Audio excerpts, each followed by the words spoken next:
One early morning, before the sunlight has a chance to slip through the window frame, someone sits silently beside a cup of cold tea, their hands still gripping an old photograph. In that photograph is a beloved person who is no longer here. The space is the same, the room is the same, but the heart can no longer be as it once was. Separation and loss, which never make an appointment before they come, are always the way life reminds us that nothing truly belongs to us forever. Impermanence is not something lofty or distant. It lies in every breath, every step, every glance. Everything changes like a hidden law that everyone knows, yet few really live in harmony with it. People know that one day tomorrow their hair will turn white, but still they are startled and bewildered when they see the first silver strand in the mirror. People know that even the most beautiful love story can end, yet they still suffer to the extreme when someone turns their back and walks away. People know that their parents cannot stay by their side forever, but when they see them growing weaker, breathing heavily, lying still in a pale afternoon, they cannot avoid a pain that feels like a deep cut in the heart. Does knowing about impermanence make us hurt less? No. Knowing is one thing. Being able to live with it is another. We live in the midst of impermanence, but always look for something eternal. Whoever we love, we hope they will never change. Whatever we attain, we hope to hold on to it for a very long time. We pray for health, happiness, peace. Then if one day we lose them, we feel it is unfair. We cannot bear the truth that there are things, no matter how deeply we love them, that we simply cannot keep. But have you ever sat quietly in the middle of all those changes? Not to resist, not to avoid, but just to look deeply into loss as an inevitable part of life. In that moment, you may see something. Impermanence does not come to take things away, it comes to wake us up. It does not come to hurt us, but to say that we should know how to cherish, to live wholeheartedly, because everything stays only for a very brief time. Impermanence needs no definition. It is reality unfolding every second, every minute. A flower blooms and then withers. A burst of laughter rings out and then falls silent. A warm embrace dissolves into emptiness. A breath passes and never returns. This life, if you pay attention, is a silent piece of music whose notes fall one by one into space, beautiful, fragile, and impossible to hold on to. Someone once said that living in a world of impermanence is like holding a stream of water in your hands. The tighter you squeeze, the more the water escapes through your fingers. The more you relax your grip, the more you can feel the coolness of each drop flowing through you. But reaching that state of letting go is not easy. We are used to holding on to the past, holding on to expectations, holding on to a beautiful image that no longer exists. And because of that, our hearts grow tired. The truth is that no one ever teaches us how to live with impermanence. We grow up in a world that constantly encourages us to chase what is long-lasting, from love to career, from beauty to fame. But life is not like that. Life is the withered leaves that fall before they have a chance to fully turn yellow. It is the phone calls that become forever unreachable before they can be answered. It is the times we intend to say loving words but stay silent, and then forever lose the chance. We are not wrong for wanting something lasting. We have just forgotten that the nature of life is not to stay but to pass through. Not to be held, but to be met and then released. Like clouds drifting over mountains, like waves crashing on the shore, like a beautiful dream that no one can keep. If we look deeply, impermanence is not a sentence of doom. It is a gentle reminder that everything we have today is infinitely precious. It makes a tender gaze become sacred. It makes an ordinary family meal become memorable. It makes an apology, a hand held, a moment of silent togetherness into something that cannot be missed. Perhaps only when we live with impermanence can we truly live fully. Because we understand that anything can be the last time. The last time we see a familiar face, the last time we hear that voice, the last time we touch a memory that is fading. And then, one day when we are quiet enough, we will see that impermanence is not a thief that comes to take things away, but a companion that always walks beside us. That companion does not allow us to be lazy in our loving, does not give us a reason to postpone, does not let us live superficially, because everything happens only once and never returns. Some people, when they hear about impermanence, immediately sigh and think it is a sad idea, because impermanence is tied to loss, separation, and things that cannot be kept. But if we stop there, we have only touched the outer shell of impermanence. The truth is that impermanence does not come to make us sorrowful. It comes to open our eyes, to pull us back to the truth of life that we have long turned away from. Impermanence is not an invitation to run away from life, but a gentle awakening. It says, wake up, do not live as if tomorrow is guaranteed. Do not love in a half-hearted way. Do not postpone happiness to some future moment that has not yet arrived. Because what we have today can disappear in an instant. Many people mistakenly believe that understanding impermanence means becoming indifferent, cold, letting go of everything in a careless way. But letting go does not mean turning your back. Letting go is not apathy, it is a clear seeing. Seeing that love is not for possession, that caring is not for gripping tightly, that concern is not for control, but to recognize the preciousness of each thing in this very moment. When we realize that impermanence is the nature of life, we no longer race after things that are not real. We do not try to clutch something that is leaving, but learn how to bid it farewell with a light heart. We no longer resent others for changing, but understand that everyone is being carried along in the current of transformation. And we, instead of struggling in that whirlpool, choose to let ourselves rest in awareness, to observe, to be grateful, to live more deeply little by little. Understanding impermanence does not cool our hearts. It makes them warm in the right places at the right times. Because we no longer have many chances to say loving words. We do not have many chances to forgive. We do not have many chances to hold someone completely in our arms. When we know everything is fragile, we naturally want to live more carefully with each small thing. We naturally stop neglecting what seems minor, but in fact contains an entire world of feeling. There are people who have gone through a serious illness, lying on the thin line between life and death, and only then realize that every morning they open their eyes is a blessing. Every painless breath is a gift. Every ordinary meal is something worth celebrating. That is not pessimism. It is a very clear sight, a sight no longer clouded by the illusion that everything will stay as it is.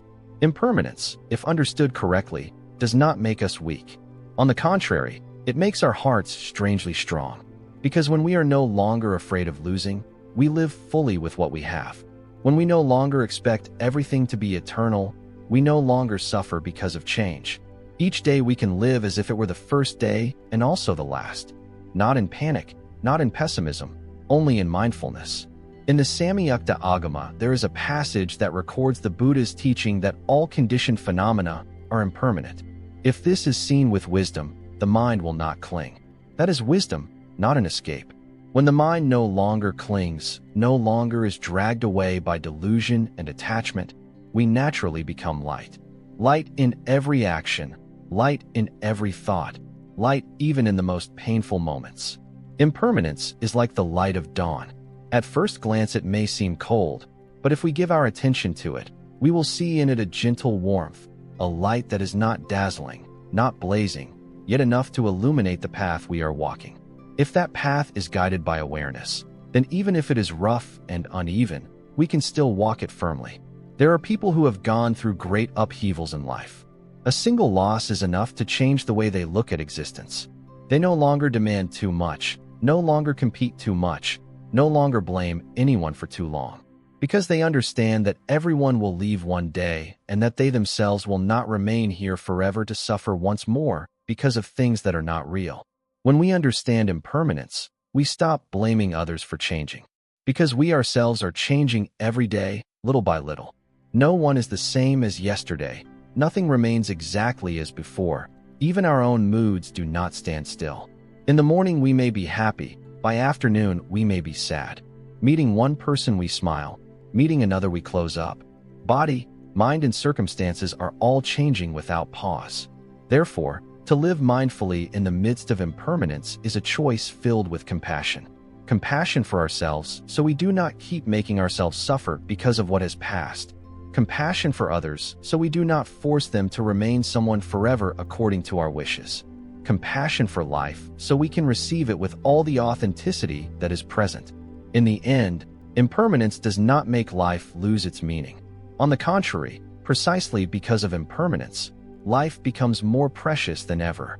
like a flower that blooms for only one season, yet makes anyone who sees it fall silent, like an evening when the sun goes down and leaves the heart endlessly moved, like a loved one whom we can see only one last time, yet whose gaze will follow us for the rest of our life.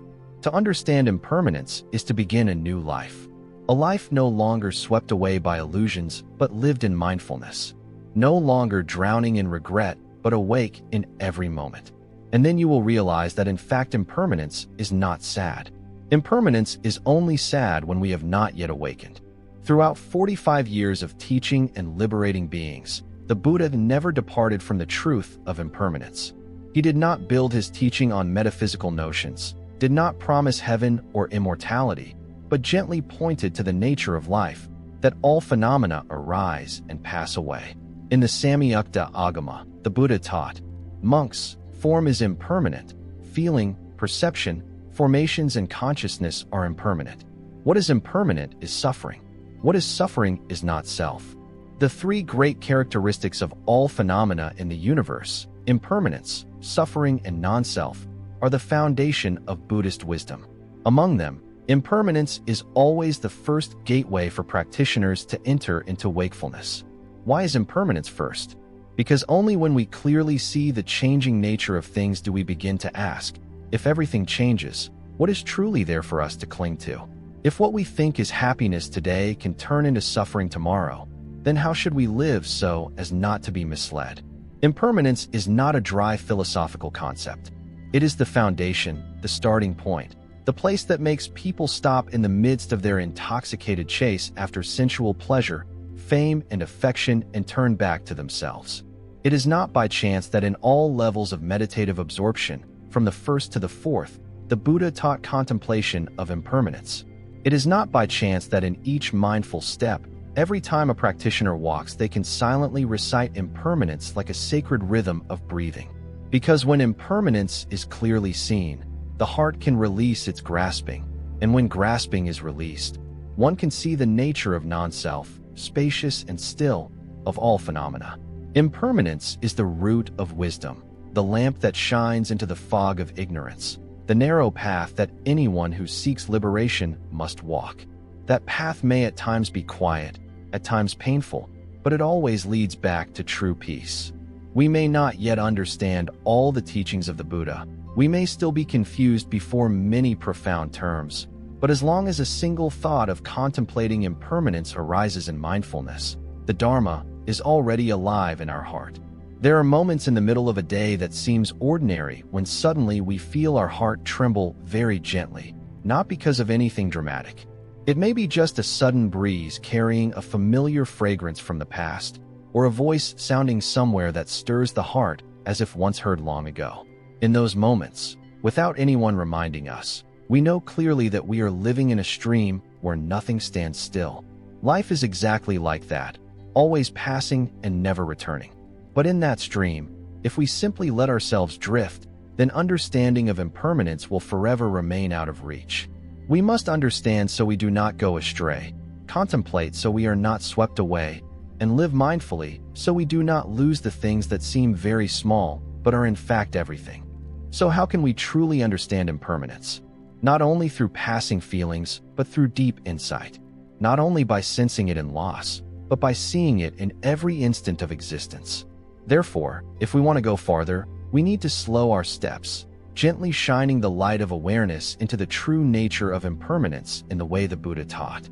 Because only when we see down to the very root of a falling petal can we understand why life is a dream. Just a fleeting cloud is enough to stir the human heart. Yet if we learn to look deeply into the nature of that cloud itself, we can walk more peacefully in this temporary world. Once, the Buddha held in his hand a flower that was about to wither. He did not say much. He simply looked at the flower and then gently placed it on the ground. The disciple beside him asked, "Why not keep a beautiful flower?" The Buddha smiled, his eyes as if seeing through everything, and replied, "Because it cannot be kept, and precisely because of that it is precious." That is the nature of impermanence, something so obvious yet so easy to forget. In Sanskrit, impermanence is anicca, which means not firm, not lasting forever, always changing. Any phenomenon that arises due to conditions is governed by impermanence. From this body, to feelings and thoughts, to mountains and rivers, plants and trees, the house we live in, the chair we are sitting on, everything is in a process of arising and passing away, forming and disintegrating. Nothing lies outside that law. But impermanence is not only the obvious changes such as a flower withering or youth fading. Impermanence takes place in every instant, in each tiny moment that the ordinary eye cannot catch. The Buddha taught that each of our mental events, every single instant of consciousness, arises and ceases. A sadness that has just appeared has already vanished. A joy that comes for a moment also dissolves. Even the things we believe are me and mine, such as this body, our name, our memories, are all changing without pause in the unceasing stream of time. What is special in the Buddhist definition of impermanence does not lie in the fact that it describes change, but in the way it opens a path of liberation right from within that very change. If things were not impermanent, then all suffering would also last forever. If everything were fixed, human beings would have no chance to change, to practice, to step out of afflictions. Precisely because of impermanence, a person who is still full of anger today can become compassionate tomorrow. Precisely because of impermanence, one who is suffering can rise up, and one who is deluded can awaken. Impermanence is therefore not a death sentence, but an open door. In a more intimate sense, impermanence is the heartbeat of the universe. Every living being in this world is born, lives in constant transformation, and then returns to where it came from. Nothing lies outside that cycle. From a drop of dew on a leaf to a 100-year-old mountain, from a newborn child to the sound of the school bell at dusk, all are signs that life is continuing without stopping and without repeating.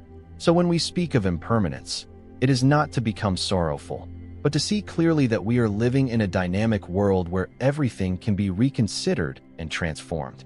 A pain can also change, a hatred can be resolved, a wound in the heart can heal if we know how to place it in the embrace of impermanence. Conversely, if we do not see impermanence, we easily cling to what is beautiful, joyful, and to what we gain. Then when these things dissolve, we think we have lost something. But what has truly been lost if its very nature is not to stay? In one discourse, the Buddha used the image of a river. He said, "No one can bathe twice in the same river, because the water today is already different from the water yesterday. The human body is like that. The mind is like that. Life is like that. Everything we see as one is in fact a chain of very small, very rapid, but unceasing changes. Therefore, there is no fixed entity in life that we can call eternal. If impermanence is truly contemplated in every moment of living, it will give us a gentle and profound way of seeing. We will no longer rush to judge someone based on a few encounters, no longer be so harsh on ourselves when we make mistakes, no longer fall into despair when things slip from our hands. Because we know everything is unfolding in the way it has to unfold. And so, we learn to move along with it instead of fighting against it. There is a beautiful ancient saying, "To see impermanence is to see the path." That is indeed so.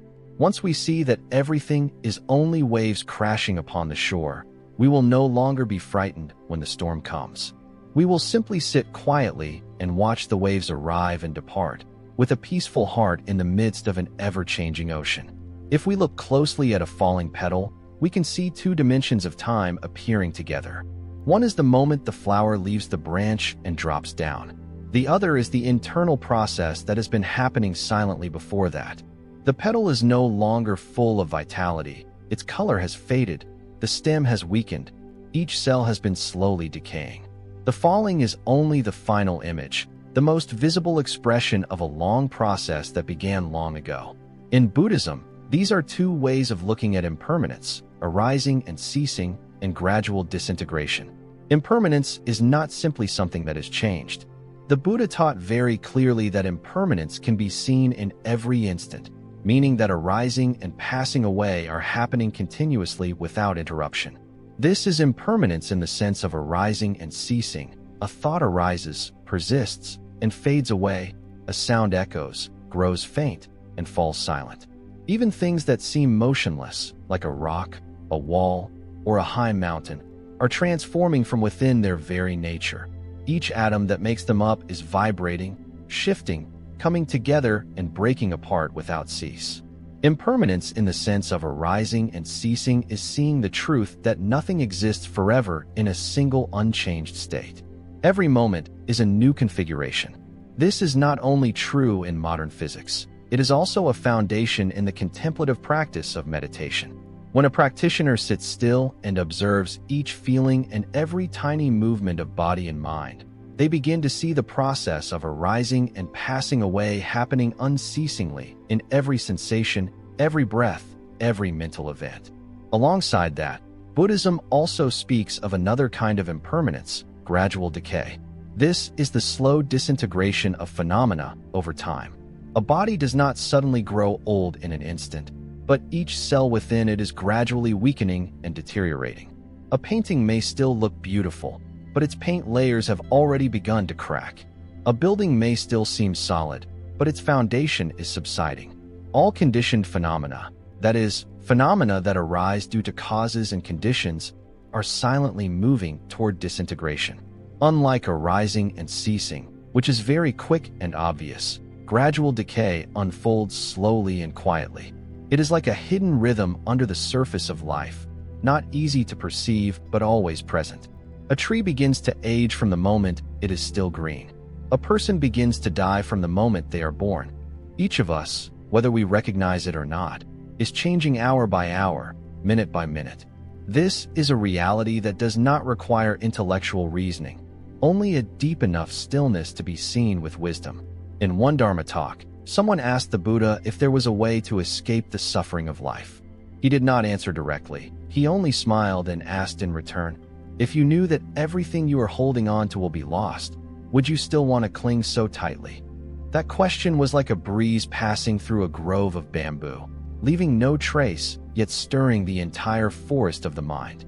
Impermanence, whether arising and ceasing or gradual decay, leads us back to the same point. There is nothing to cling to, nothing to claim as mine, and nothing to fear losing.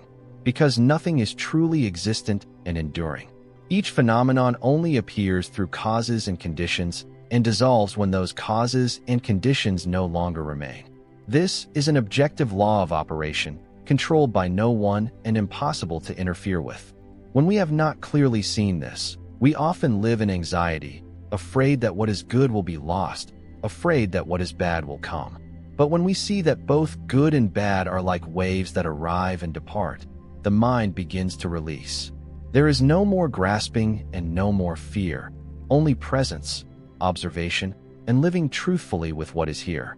Understanding these two kinds of impermanence, arising and ceasing, and gradual decay, is not for the sake of knowing more, but for the sake of practice.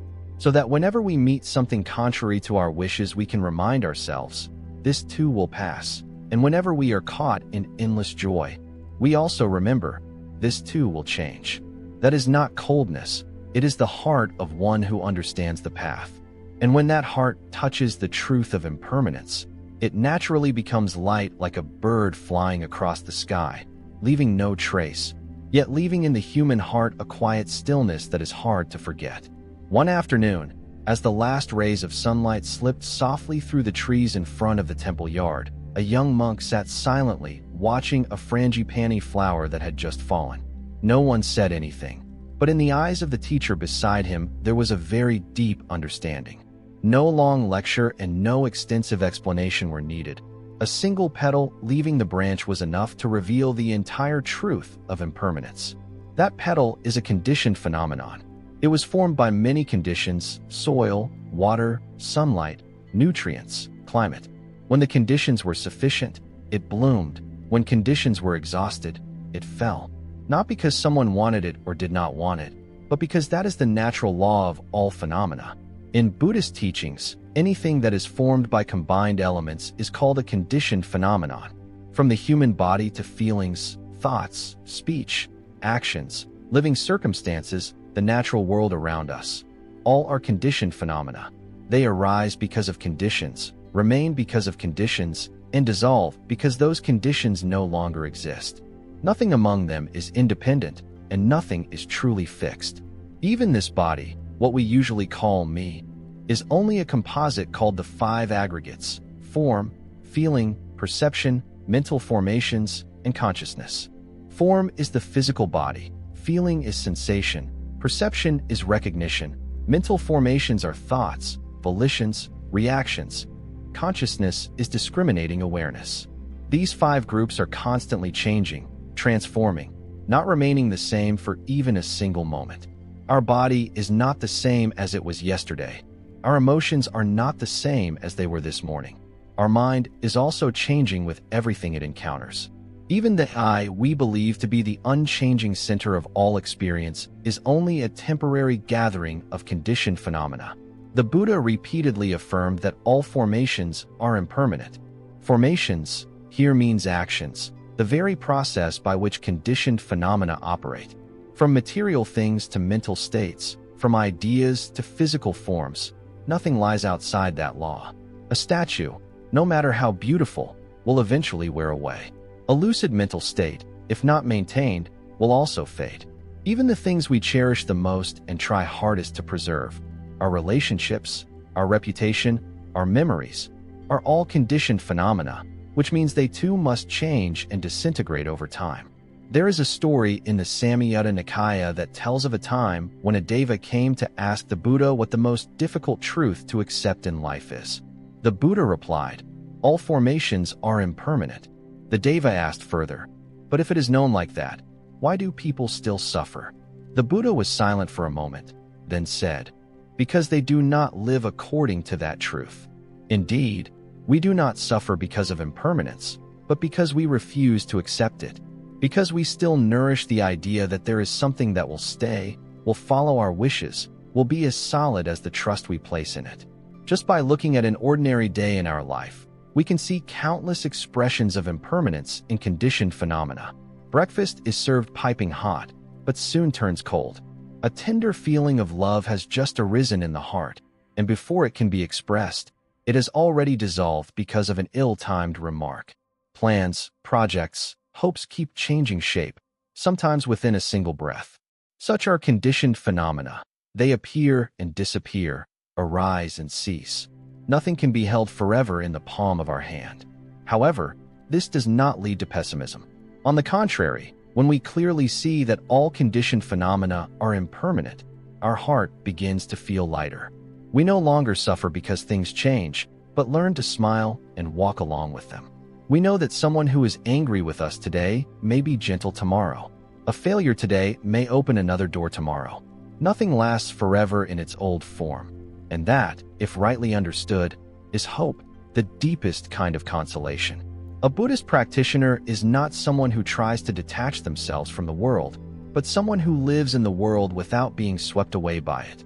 It is precisely seeing impermanence in conditioned phenomena that helps such a person no longer cling. When there is no more grasping, there is no more confusion. When there are no more demands, there is no more pain. And at that point, the mind begins to be at peace. The impermanence of conditioned phenomena is something we cannot change, but it is precisely this that opens the opportunity to change ourselves. Every passing moment is a cycle of arising and ceasing, an invitation for us to wake up, return to ourselves, live more genuinely, breathe more deeply, love more carefully. A falling flower is not an ending, but another beginning. A joy that fades is not a loss, but space for something new to arise. In the quiet of impermanence, there is a very gentle call. Live, because everything is changing. Have you ever sat alone and suddenly felt your heart sink without knowing why? At that moment, no one has hurt you, no great event has occurred, yet your mood feels heavy. Then you yourself, just a few hours later, suddenly feel lighter, more at ease simply because of a ray of sunlight slipping through the window or the sound of birds singing outside. Those movements happen constantly, without notice, without needing a reason. That is impermanence in feelings and emotions. Things that seem very private, but are also conditioned phenomena that cannot be kept. In the Buddhist teaching, feeling, Vedana, is one of the five aggregates, the five factors that make up a human being. Feelings include pleasant, unpleasant, and neutral, sensations that are agreeable, disagreeable, or neither clear. These feelings are always changing according to conditions, circumstances, and the influences of body and mind. They have no fixed nature, no self-essence, and no controller standing behind them. In other words, there is no I who is feeling happy or sad. There is only a stream of feelings arising and ceasing like little ripples on the ocean of consciousness. This body is the same. With each passing day, cells in the body are dying and being replaced. Every in-breath and out-breath is an expression of life, but also of change.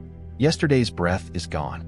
This breath, if not cherished, will be something we can never retrieve.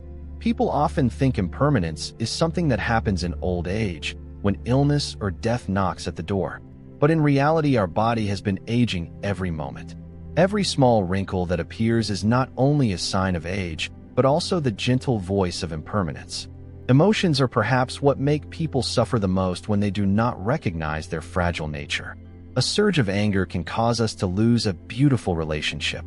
A brief spell of infatuation can lead to decisions we regret for a lifetime. But if we look deeply into emotions, we will see that no emotion lasts forever. Anger will calm, joy will fade, love can grow faint. Emotions are nothing but winds passing through the heart. The wind may be cool, cold, pleasant, or fierce, but it will pass. Thoughts are the same. Every day, thousands of ideas pass through our mind. Some are lucid, some are confusing, some arise from compassion, and others from greed, hatred, or delusion. But they all share the same characteristic: they do not remain.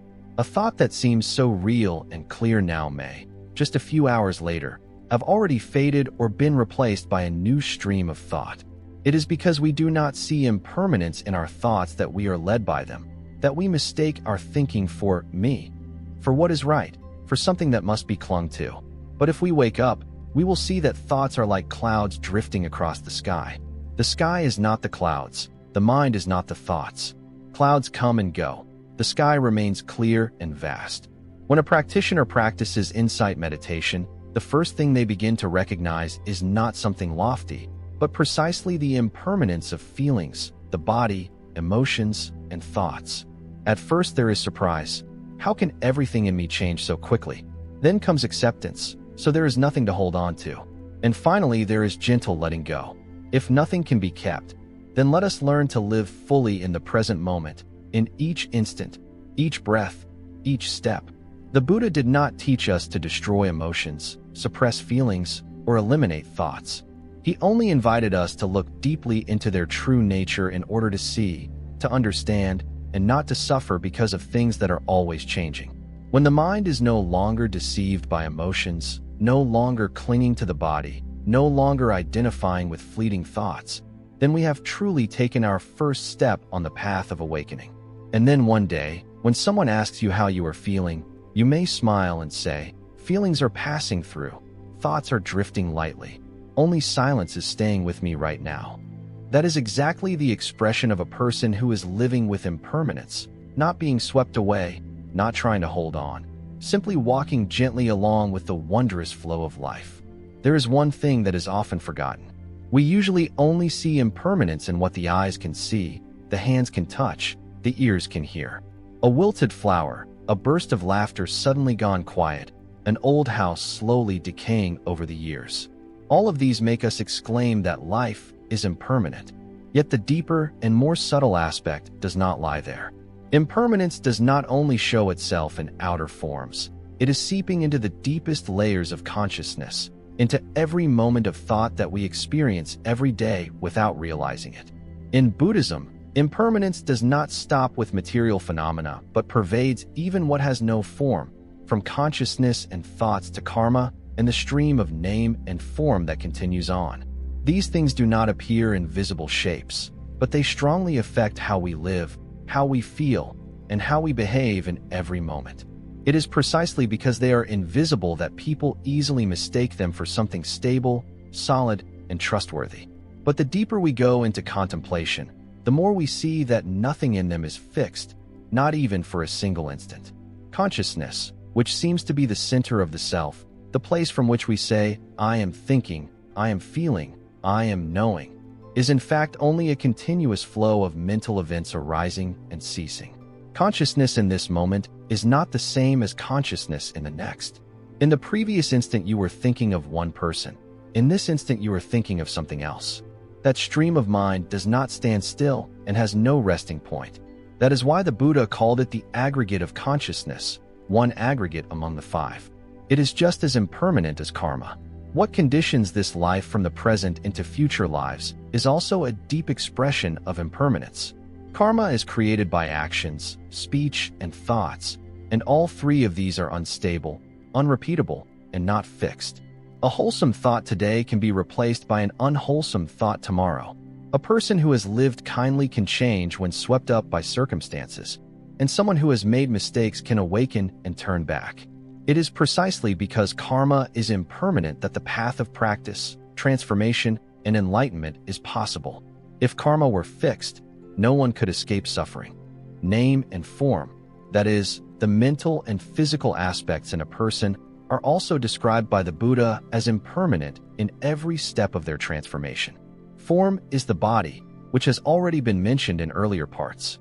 Name includes feeling, perception, mental formations, and consciousness, the realm of mind, recognition, emotion, volition, and discriminating awareness. These do not stop changing. You may feel fine in the morning, discouraged at noon, then full of energy again in the afternoon. You may love someone today and then feel your heart sink because of a single remark. You may have a very firm decision that completely changes after just one night of sleep.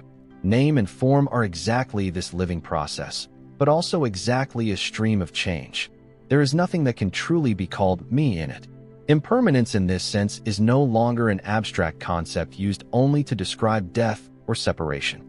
It is the breath that permeates every layer of life, the steady heartbeat of a reality that is always changing. When we see impermanence right in our own mind, without waiting for loss or upheaval, then we truly live close to the truth. We are no longer shocked when a negative thought slides in, because we know it will also pass. We are no longer complacent with a success, because we know it is only a stop along the way. We no longer tie ourselves tightly to what we once believed to be right, wrong, or unchanging. A meditation master once said, "Look at the mind like the sky, and at mental formations as just clouds. Clouds may be dark or white, heavy or light, but the sky does not change." If we can see that clouds are only clouds, we will no longer cling. But in order to see like that, we first have to see that clouds are impermanent. Impermanence not only helps us see life in a profound way, it is also the key that allows us to look at ourselves with a more open, compassionate, and liberated vision. From that way of seeing, we begin to walk more steadily on the path of practice. We do not walk in order to find something secure, but to see that this very lack of certainty is the only thing we can rely on. Because it is real, because it is happening, because it helps us live awake. If something is always changing, always shifting, can we truly call it me? If a feeling is loving in the morning and angry by afternoon, is that feeling really who we are? If a thought we believe is right today is seen as wrong tomorrow, is that thought worthy of being claimed as ourself? These are not theoretical questions, but invitations to a very deep, very quiet, and very important truth in Buddhism. Because all things are impermanent, nothing is me, nothing is mine, nothing is myself.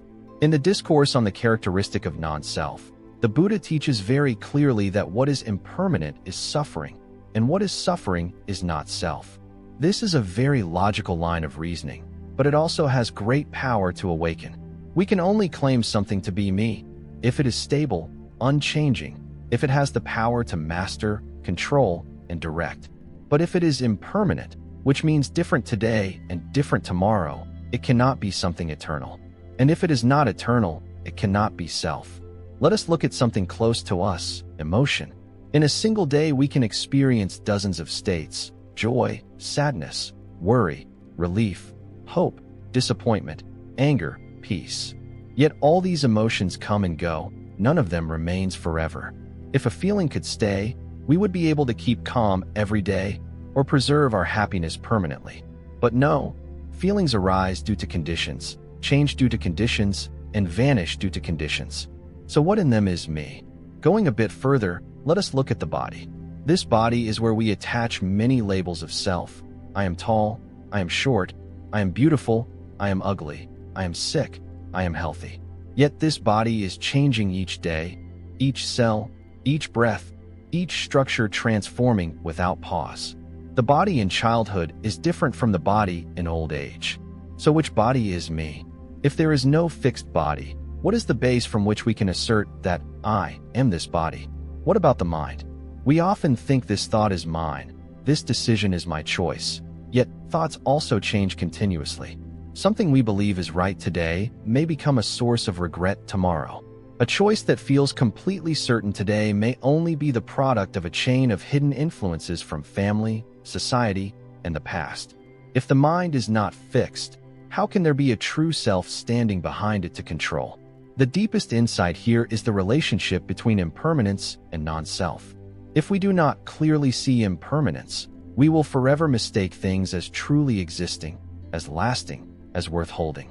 But when we see clearly that nothing remains, we begin to let go. Letting go not because we are tired of life, but because we understand. We no longer mistake this impermanent body for self. We no longer mistake the emotions that come and go for who we are. We no not think there is a self standing in the middle of life to control, to dominate, to keep everything according to its will. And in that letting go, something miraculous happens. We begin to live more truthfully. No longer trying to create a perfect self for others to approve of. No longer carrying the burden of protecting some image in our mind.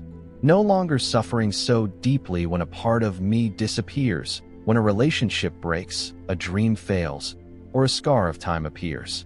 Because we understand that in reality there never was a true self that existed to be lost. An enlightened person is not someone who has no body, no emotions, or no thoughts, but someone who has clearly seen that these things are only dharmas, mere phenomena that come and go according to dependent arising and ceasing. From there, they live at ease in every movement of body, mind, and world, without identifying, without clinging, without resisting, simply living and seeing clearly that everything is operating according to the law of the universe, not according to me.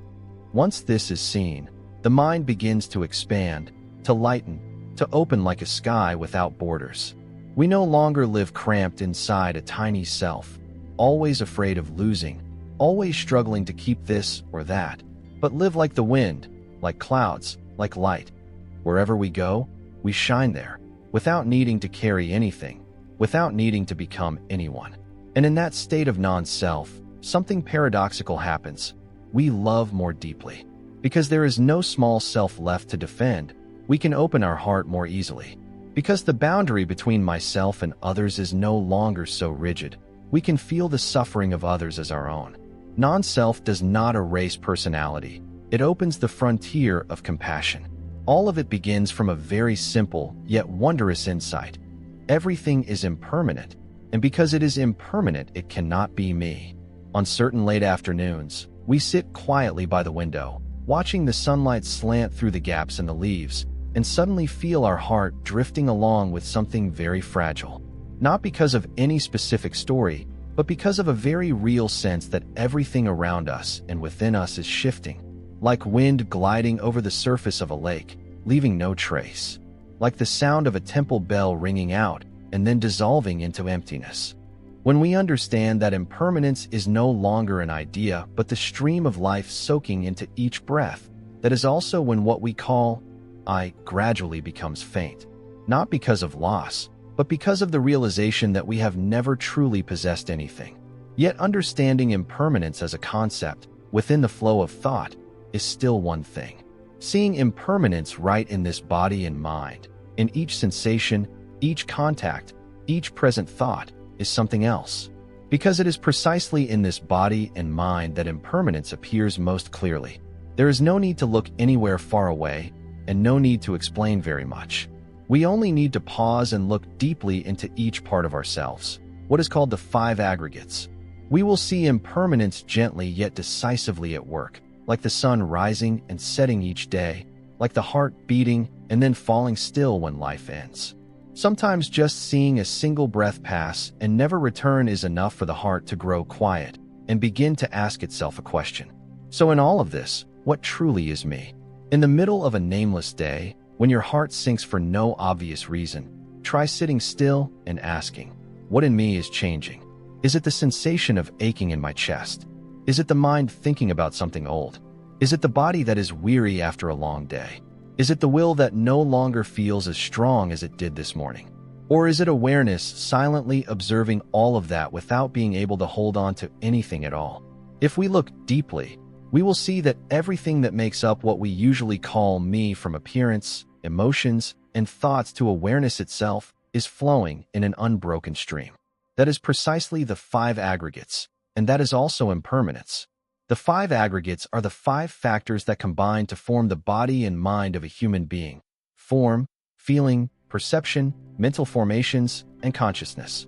Although it sounds complicated, in truth the 5 aggregates are not far away. Every experience in life, every sensation in body and mind, is the presence of the aggregates. They are not something mysterious to analyze, but what is taking place every single moment in our everyday life. Form is the physical body, including hair, skin, bones, blood, the senses, and everything that belongs to material appearance. This body of form is a typical conditioned phenomenon. It is born, grows up, ages, falls ill, and dies. We do not need to study Buddhism to see that form is impermanent. A person who once walked with a strong stride will find their legs weakening in old age. A face that once radiated youth will, with time, be lined with wrinkles. Form is easy to see, but precisely because it is so familiar, we sometimes forget that it is dissolving day by day like fine sand slipping from our palm. No one can keep this body forever, and if the body no longer remains, what is it that we call me? Feeling is the sensations of joy, sorrow, ease, discomfort, or neutrality. Feelings arise from the contact between the 6 sense bases: eye, ear, nose, tongue, body, mind, and the 6 sense objects: forms, sounds, smells, tastes, touches, mental objects. A delicious dish brings about pleasure. A harsh word makes us irritated. Yet all of these sensations do not stay long. A great joy can vanish because of some small thing. A deep sadness can disperse because of a single ray of afternoon sunlight. Feelings are like that. They come and go, not according to our wishes, without any firm support. And if feelings do not stay, what within them can be me? Perception is cognition, the recognition and interpretation of phenomena. We see a person and perceive them as friendly or distant. We hear a sound and perceive it as familiar or strange. But perception is not entirely accurate. It is influenced by memory, habits, prejudices, and countless karmic conditions from the past. That is why sometimes we misunderstand each other. Sometimes we feel hurt because of something unreal. Perception is a subtle conditioned phenomenon. It changes according to each experience, each viewpoint. Without a fixed perception, how can there be a single consistent I? Mental formations are mental factors: will, thoughts, reactions, decisions. Every action arises from a very subtle mental impulse inside. When we are angry, we react. When we are happy, we want to share. But mental formations are not stable. Today we are determined. Tomorrow we give up. Today we forgive. Tomorrow we flare up again over something old. This constant change is what makes up the impermanent nature of the aggregate of mental formations. There is nothing in the flow of these mental processes that can be called me, because all of them simply arise due to conditions and vanish when those conditions change. Consciousness is discriminating awareness, the capacity to recognize objects, analyze, compare, and recall. Consciousness is the deepest part to which humans often attach and call me. Yet even consciousness does not stand still. The consciousness of a child is different from that of an adult. Consciousness in a calm state is different from consciousness in a disturbed one. Each mental state, whether deep or shallow, is a different manifestation of consciousness. And because it changes without cease, consciousness too is impermanent. The 5 aggregates are everything that make up me. But when we look at each aggregate, none of them is really me at all. They all arise and cease, come and go, combine and disperse. They exist like a cart assembled from many parts. When those parts are taken apart, we no longer see a cart. When the aggregates no longer gather together, what we call I has nowhere to lean on. From there, a very deep insight begins to open. If everything that makes up me is impermanent, then what is this I that I am clinging to? If there is no fixed self standing behind the five aggregates, where has all the suffering from clinging to a self been coming from? And if we have seen this, then how should we live so as to be worthy of that insight? No longer clinging, no longer struggling, no longer afraid when life changes. When the five aggregates are seen with the wisdom of impermanence, we stop suffering because the body is sick, the mind is troubled, emotions change, or thoughts are chaotic. We quietly recognize that everything is simply coming and going according to the way of heaven and earth. And we, the ones sitting here in the midst of this brief life, only need to learn how to breathe one breath fully, look at one flower carefully, and love one person wholeheartedly. Because no one and nothing will stay with us forever. There is something strange in the way people live in this world. Although everyone has tasted change, faced loss, and gone through countless upheavals of body, mind, and circumstance, deep inside each person there still exists a very solid notion of I, an I that must be protected, must be loved, is always right, and must never be denied. That very I, if not seen with wisdom, becomes the root of a great deal of quiet suffering in life. People suffer when they are insulted because they think someone has touched me. People become angry when they are betrayed because they think the other has let me down. People feel fear when the body falls ill because they believe this body is me. People cling to fame, wealth, and affection because they believe that only with these will I be complete and worthy. But if we sit very still and look deeply into all of that, we will see this. The I we try so hard to hold on to has no truly solid ground at all. It is like a cloud made of habit, memory, wrong perception, and above all not seeing impermanence clearly. Precisely because we do not see impermanence, we believe there is a real I that exists forever. From there, we build around that I many layers of defense, reputation, image, control, even a facade of strength.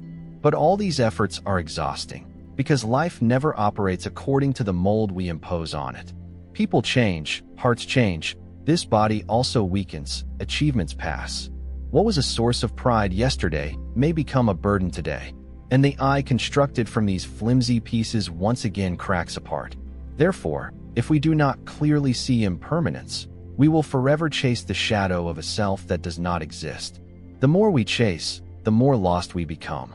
The Buddha called this self-clinging, mistaking what is impermanent, unsatisfactory, and non-self as me and mine. In the Samyutta Nikaya, the Buddha taught, monks, form is impermanent, consciousness is impermanent. What is impermanent is suffering, and what is suffering is not self. A simple teaching, yet it is a light that shines directly on the root of all human suffering. Self-clinging is the reason we cannot let go. Cannot let go of someone who has left, cannot let go of a hurtful word, cannot let go of a failure in the past. Because we think that is me, that is what defines me. But if we have seen that everything is impermanent, then on what foundation can I exist forever?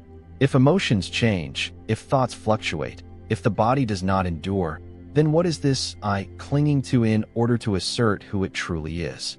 And because of this clinging, when others do not meet our expectations, we feel betrayed. When work does not go our way, we feel like failures. When someone does not acknowledge our worth, we feel hurt. But all these feelings arise from a mistaken view, believing that there is a real self that is being wounded. When we truly understand impermanence, we see that there is no self being offended at all. There is only a stream of mental events, a passing feeling, an image that has already dissolved. The wonderful thing is that when we no longer cling to a self, we no longer need to struggle against life.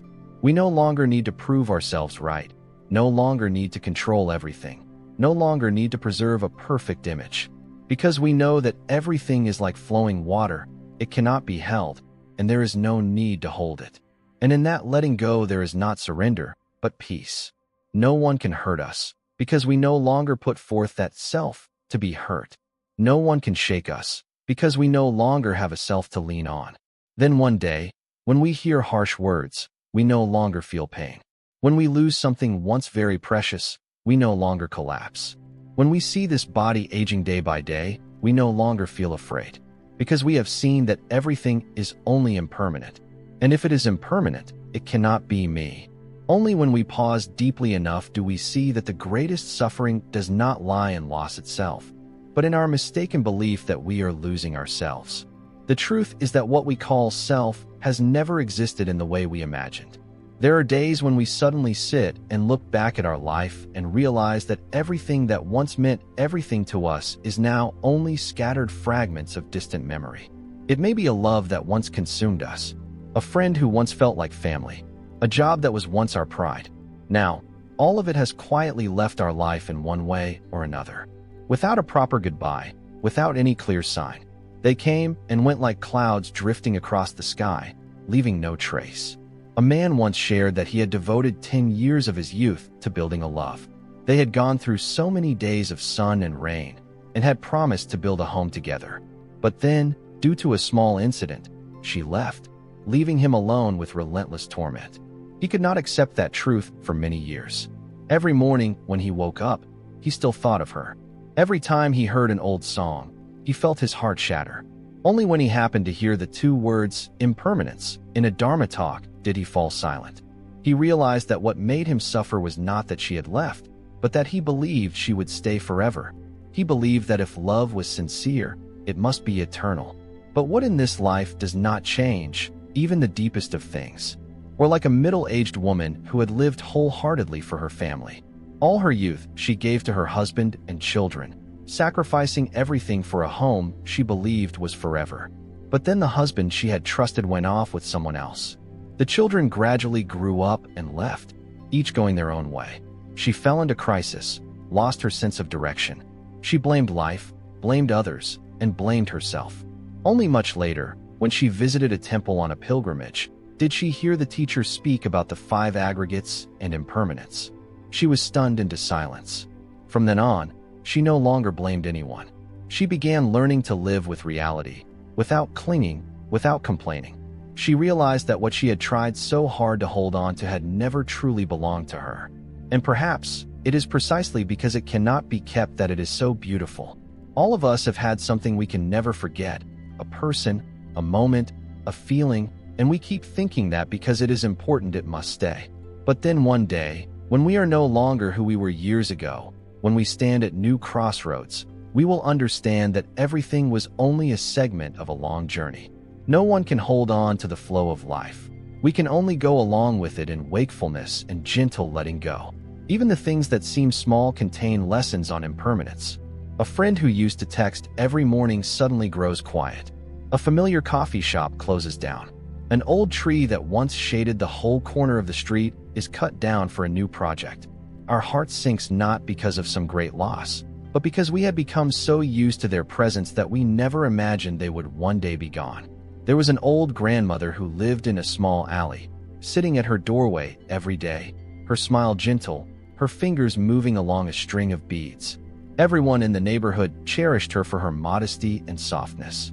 One day she no longer came out to sit. When people asked, they learned that she had passed on to another realm on a peaceful afternoon. Everyone mourned her, but a little boy who lived nearby, only 10 years old, said something that left the adults choked with emotion. Grandma has died, but she is still here. That is what I think. Perhaps that child understood impermanence in the purest and lightest way. Loss does not mean an end, but another form, another continuation, like a fallen leaf nourishing the earth, like water turning into vapor, like the gaze of a loved one still lingering in our memory even though they are no longer by our side. There was also a businessman who had once been very successful, but then got caught in an economic crisis and lost everything in just a few months. From a busy, respected person, he became quiet and withdrawn. He said what he could not endure was not the loss of wealth, but the loss of the image of a successful self he had held on to. Yet that very upheaval became a turning point. He began to learn meditation and the art of letting go. Gradually, he no longer longed to rebuild things as before, but lived with more clarity and simplicity. I lived too long with a self that was not real, he said. And impermanence was the friend that pulled me out of that dream. Those stories are not far away. They are part of our own lives. They may be happening to us or to those we love. Each change, each loss, each small shift, if looked at with the eyes of mindfulness, is a doorway to a deeper understanding of impermanence. And from impermanence, we will realize that suffering only comes when we try to hold on to something that is already leaving. But if we know how to smile when everything changes, then even loss becomes a beautiful lesson. In many of his teachings, the Buddha did not begin with lofty ideas. He always started from the simplest truth: all formations are impermanent. That statement may look like a mere description, but in fact it is the key that opens the door to liberating wisdom.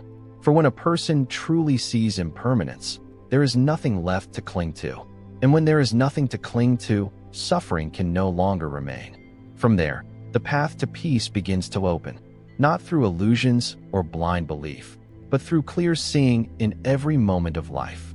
Once, people asked the Buddha, "What have you realized in your enlightenment?"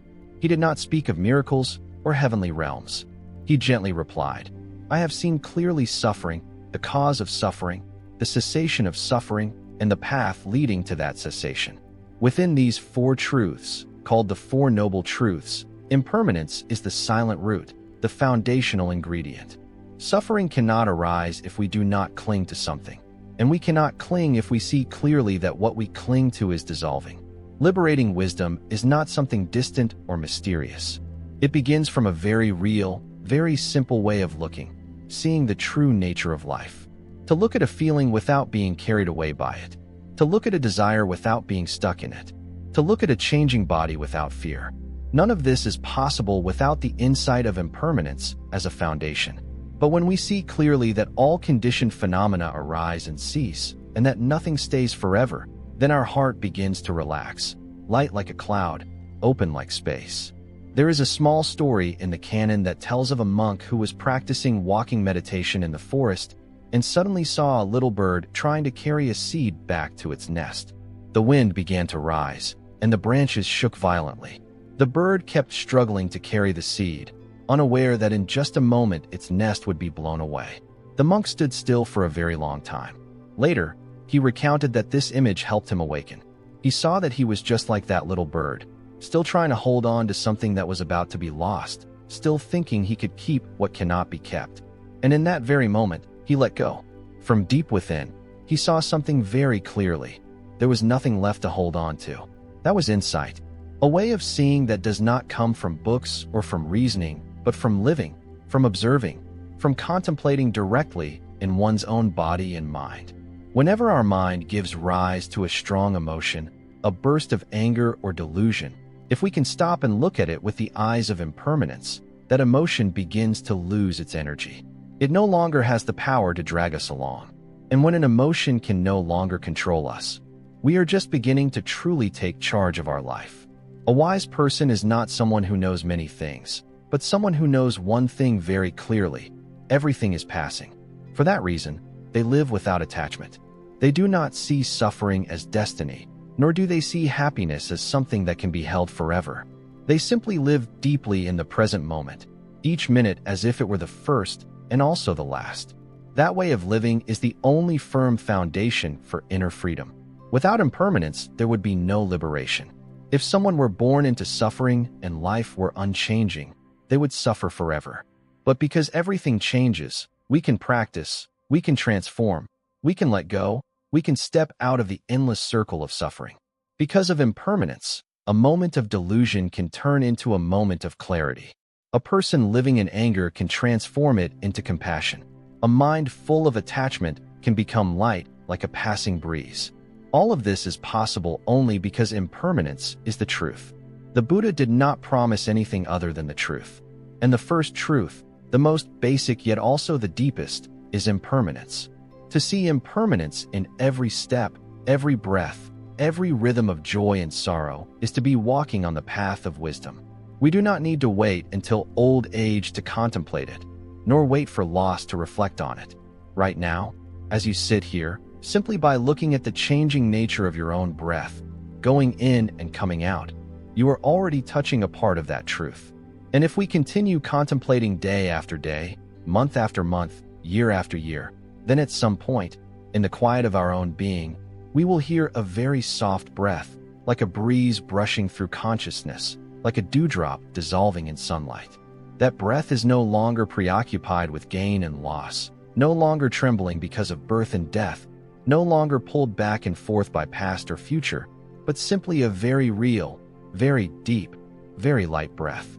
The breath of someone who has clearly seen impermanence and, thanks to that, takes truly peaceful steps on the path of liberation in a vast world with countless religions and beliefs. There is something easy to notice, that most people have a need to seek something unchanging, a place to rely on forever, a life without end, a love that never dies, a self that continues after death. These longings are not wrong at all. They come from a very deep fear within each person, the fear of endings, of loss, of what cannot be grasped. Because of that, from very early on, many religions have formed the idea of an absolute and eternal reality, the everlasting. In theistic systems of belief, the concepts of an immortal soul, an almighty God, or an eternal heaven are basic pillars. The soul is seen as the unchanging core of a person, beyond the body, able to exist forever, bearing moral responsibility and being judged after death. Some religions even teach that this soul is created by a supreme being and will one day return to that being in a realm of eternal bliss. In such a framework, salvation is often tied to faith and loyalty toward that being who is seen as unborn, undying, and unchanging. This is a view that provides very strong reassurance. It answers the deepest human need, the desire not to lose what we love, not to vanish after death, not to be swept away in a vague and uncertain stream of life. For that reason, although their expressions differ, the notion of something eternal remains central to many systems of belief. Yet while most other religions move in the direction of affirming an unchanging essence, Buddhism, from the very beginning, chose another path. A path that does not promise, does not embellish, does not construct any everlasting self, but simply invites practitioners to look straight into the nature of life. All conditioned phenomena are impermanent. All things that arise from conditions are unstable and therefore cannot be me or mine. With this perspective, Buddhism does not deny human fear, but points out that it is precisely because we do not see impermanence that we are afraid. It is because we try to hold on to what cannot be held that we suffer. It is because we believe there is a real self that exists forever that greed, anger, and delusion arise. And it is because we see clearly that nothing is permanent that the practitioner begins to learn how to let go, to stop chasing, to stop clinging, to stop panicking, leaving only a clear seeing that is no longer obscured. If in some traditions the soul is the center of existence and the indestructible part, in Buddhism there is no such entity. What exists is a process, like a river. That river is formed by countless conditions: rain, rocks and soil, terrain, climate. In every moment the water in the river changes, but if we do not observe carefully we still think it is one and the same river. The human body and mind are the same. They are name and form. They are the five aggregates. They are a combination of conditioned phenomena arising and ceasing in every instant. Because they are impermanent, they cannot be an everlasting self. One point that needs to be emphasized is that in comparison, Buddhism does not stand in a position of opposition or denial of other beliefs. The Buddha never rejected the religions of his time and did not encourage his disciples to argue for victory. He only presented the path of wisdom, a path that each person can walk by themselves, see clearly, and transform from the root. He once taught that one should not believe something merely because it is written in scriptures. Look with your own lived experience and insight, then believe. Therefore, wisdom in Buddhism does not come from believing in something eternal, but from continuous practice in order to clearly see impermanence, suffering, and non-self in oneself and the world around. Such insight does not lead people away from life, but helps them to live in the midst of life without becoming lost, without longing for what cannot be, without clinging to what cannot be kept, without fearing what cannot be avoided. The strange thing is that the clearer we see impermanence, the more fully we live. The more we understand that nothing is permanent, the more deeply we love one another. Not because we hope that someone will stay with us forever, but because we know they can leave at any time. Not because of promises about another life, but because we see that this present moment is already sacred enough to love in. Thanks to that vision, The Buddhist practitioner gradually no longer longs for anything beyond this life. They learn to live right here, right now, learning how to breathe, how to listen, how to let go. Light as the wind, deep as the earth, still as the surface of a lake without ripples. So if we must compare, the difference does not lie in the outer forms of belief, but in the way of seeing life. Some religions seek safety in what is eternal, while Buddhism seeks safety in impermanence itself. One side relies on an almighty being, the other turns inward to illuminate the mind. Both are paths, as long as they truly lead people to peace. If there is one point that makes Buddhism special, it is that it does not place hope in something immortal, but places wakefulness right within what is changing. Perhaps for that reason, even after more than 2,000 years, that teaching has not lost its value. Because in any era, human beings still suffer from what falls apart. And at such times, just one insight into impermanence is enough to open a way. Like a stream of cool water in the midday heat, like a light hand placed on the shoulder of someone who is trembling. No promises, no conditions, only a clear seeing that life is like this. And we can be at peace with it if we know how to live deeply in each moment. There are times when we think we already understand enough about impermanence because we have gone through suffering, have let go, have experienced loss. But then one day, just a falling leaf brushing the windowsill, or a single sentence that awakens us in the rush of life, can make our heart tremble very gently again. It turns out impermanence is not only something to understand, but something to live with. Not only to analyze, but to listen to, not only to recognize in body and mind, but also to see in each of the Buddha's words, like the moonlight reflected on the surface of a pond, silent, yet penetrating deeply. For that reason, in order to step more deeply into the wisdom of impermanence, a student of the Buddha cannot stop at contemplating only within themselves, but needs to illuminate their experience with the very light of the scriptures. In every verse, every teaching of the Blessed One, there is not only reasoning, but also the breath of one who has penetrated to the very root of arising and passing away. These words are not meant just to be read and understood, but to be absorbed, not to be taken out for debate, but to become the very substance of daily life, moment by moment. Just by sitting quietly long enough with an ancient verse, one can feel the heart becoming as still as the surface of a lake. And in that stillness, there may be no need for any further explanation. Impermanence already appears just as it is, very real, very close, very human. Among the thousands of teachings compiled after the Buddha's passing, the Dhammapada can be seen as the beating heart of the Dharma body, brief and concise, yet full of power to move the mind. Each verse is like a drop of dew remaining after a long night, clear and cool, enough to soak deeply into the heart. And among countless themes, impermanence is a stream that runs through it all like a bell sounding continuously, reminding us of a truth that never disappears. Everything will pass. In the Dhammapada, there is a verse considered one of the most essential declarations on impermanence. All formations are impermanent. Just 4 short words, yet they contain the essence of an entire path of practice. Formations here means conditioned phenomena, that is, everything that has a rising and ceasing, including the body, emotions, thoughts, circumstances, relationships, everything seen and heard by the senses, all are formations. And because they are formations, they do not stand still and are not fixed. If we only read this quickly, it is easy to dismiss it as a simple description. But if we truly bring it into contemplation, we will see that this statement is like a sword cutting through all clinging in life. All formations are suffering. They are not suffering because of their own nature, but because we cling to what is unstable. Suffering arises from forcing, from trying to keep what will be lost, from the illusion of lasting happiness. When we clearly see that all phenomena are impermanent, we understand that it is precisely because we do not accept this that we suffer. The pain is not in the change itself, but in our attitude toward that change. A love that ends does not hurt as much as the thought it should have lasted forever. An aging body is not as painful as constantly regretting the days of youth. Impermanence does not kill us. It is our resistance to impermanence that breaks the heart. All phenomena are non-self. This is a leap from the insight of impermanence to the insight of non-self.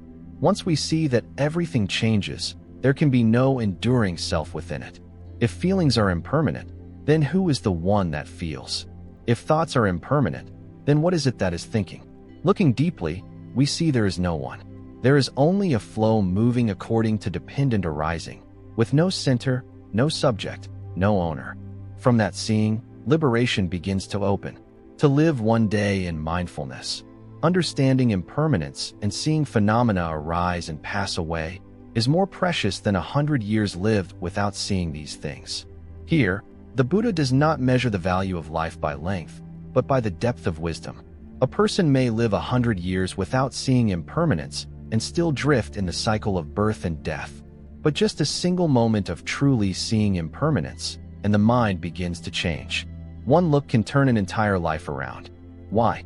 Because the moment we genuinely see the arising and passing of all things, our mind no longer clings. It no longer clings to what is called self, to what is called mind, or to things that seem like eternal happiness. One of the simplest yet most awakening verses is verse 47. See this body as a water bubble, as a mirage. Contemplate the body as it really is. One who sees clearly is no longer entangled. The body, the place where we attach so many labels such as me, beautiful, old, young, is in fact only like a water bubble, like sunlight on dust. It appears and then vanishes. It vanishes without warning, vanishes beyond anyone's power to hold. A close friend, a small child, a gentle mother, all are walking along that same path. Not so that we become sad, but so that we can love fully. Not so that we shed tears, but so that we live completely in each breath we are still together. The Buddha taught that there is no coming from anywhere and no going to anywhere. Arising and ceasing are only dependent arising. One who contemplates this is no longer shaken. Arising from nowhere, ceasing to nowhere, is a very deep truth. All is only the appearance of phenomena due to the meeting of conditions. When conditions are sufficient, something appears. When conditions are exhausted, that thing dissolves. No one comes, no one goes. Nothing is truly born and nothing truly dies. One who sees this lives very lightly, very freely, like a leaf falling to the earth without regret for the branch, like a stream flowing to the sea without carrying the form of its spring. And finally, there is a very famous verse, almost like the Buddha's last breath before entering nirvana. Strive diligently, monks. All conditioned phenomena are impermanent. Live with wakefulness. Do not let life pass in vain. It is both an instruction and a bell of warning. All conditioned phenomena, that is, everything with form and with conditioned arising, is changing moment by moment. Nothing waits. Nothing is stable enough for us to delay. Therefore, live with wakefulness. Live as if today is the only day we have. Do not waste a single breath, a single glance, a single silent moment.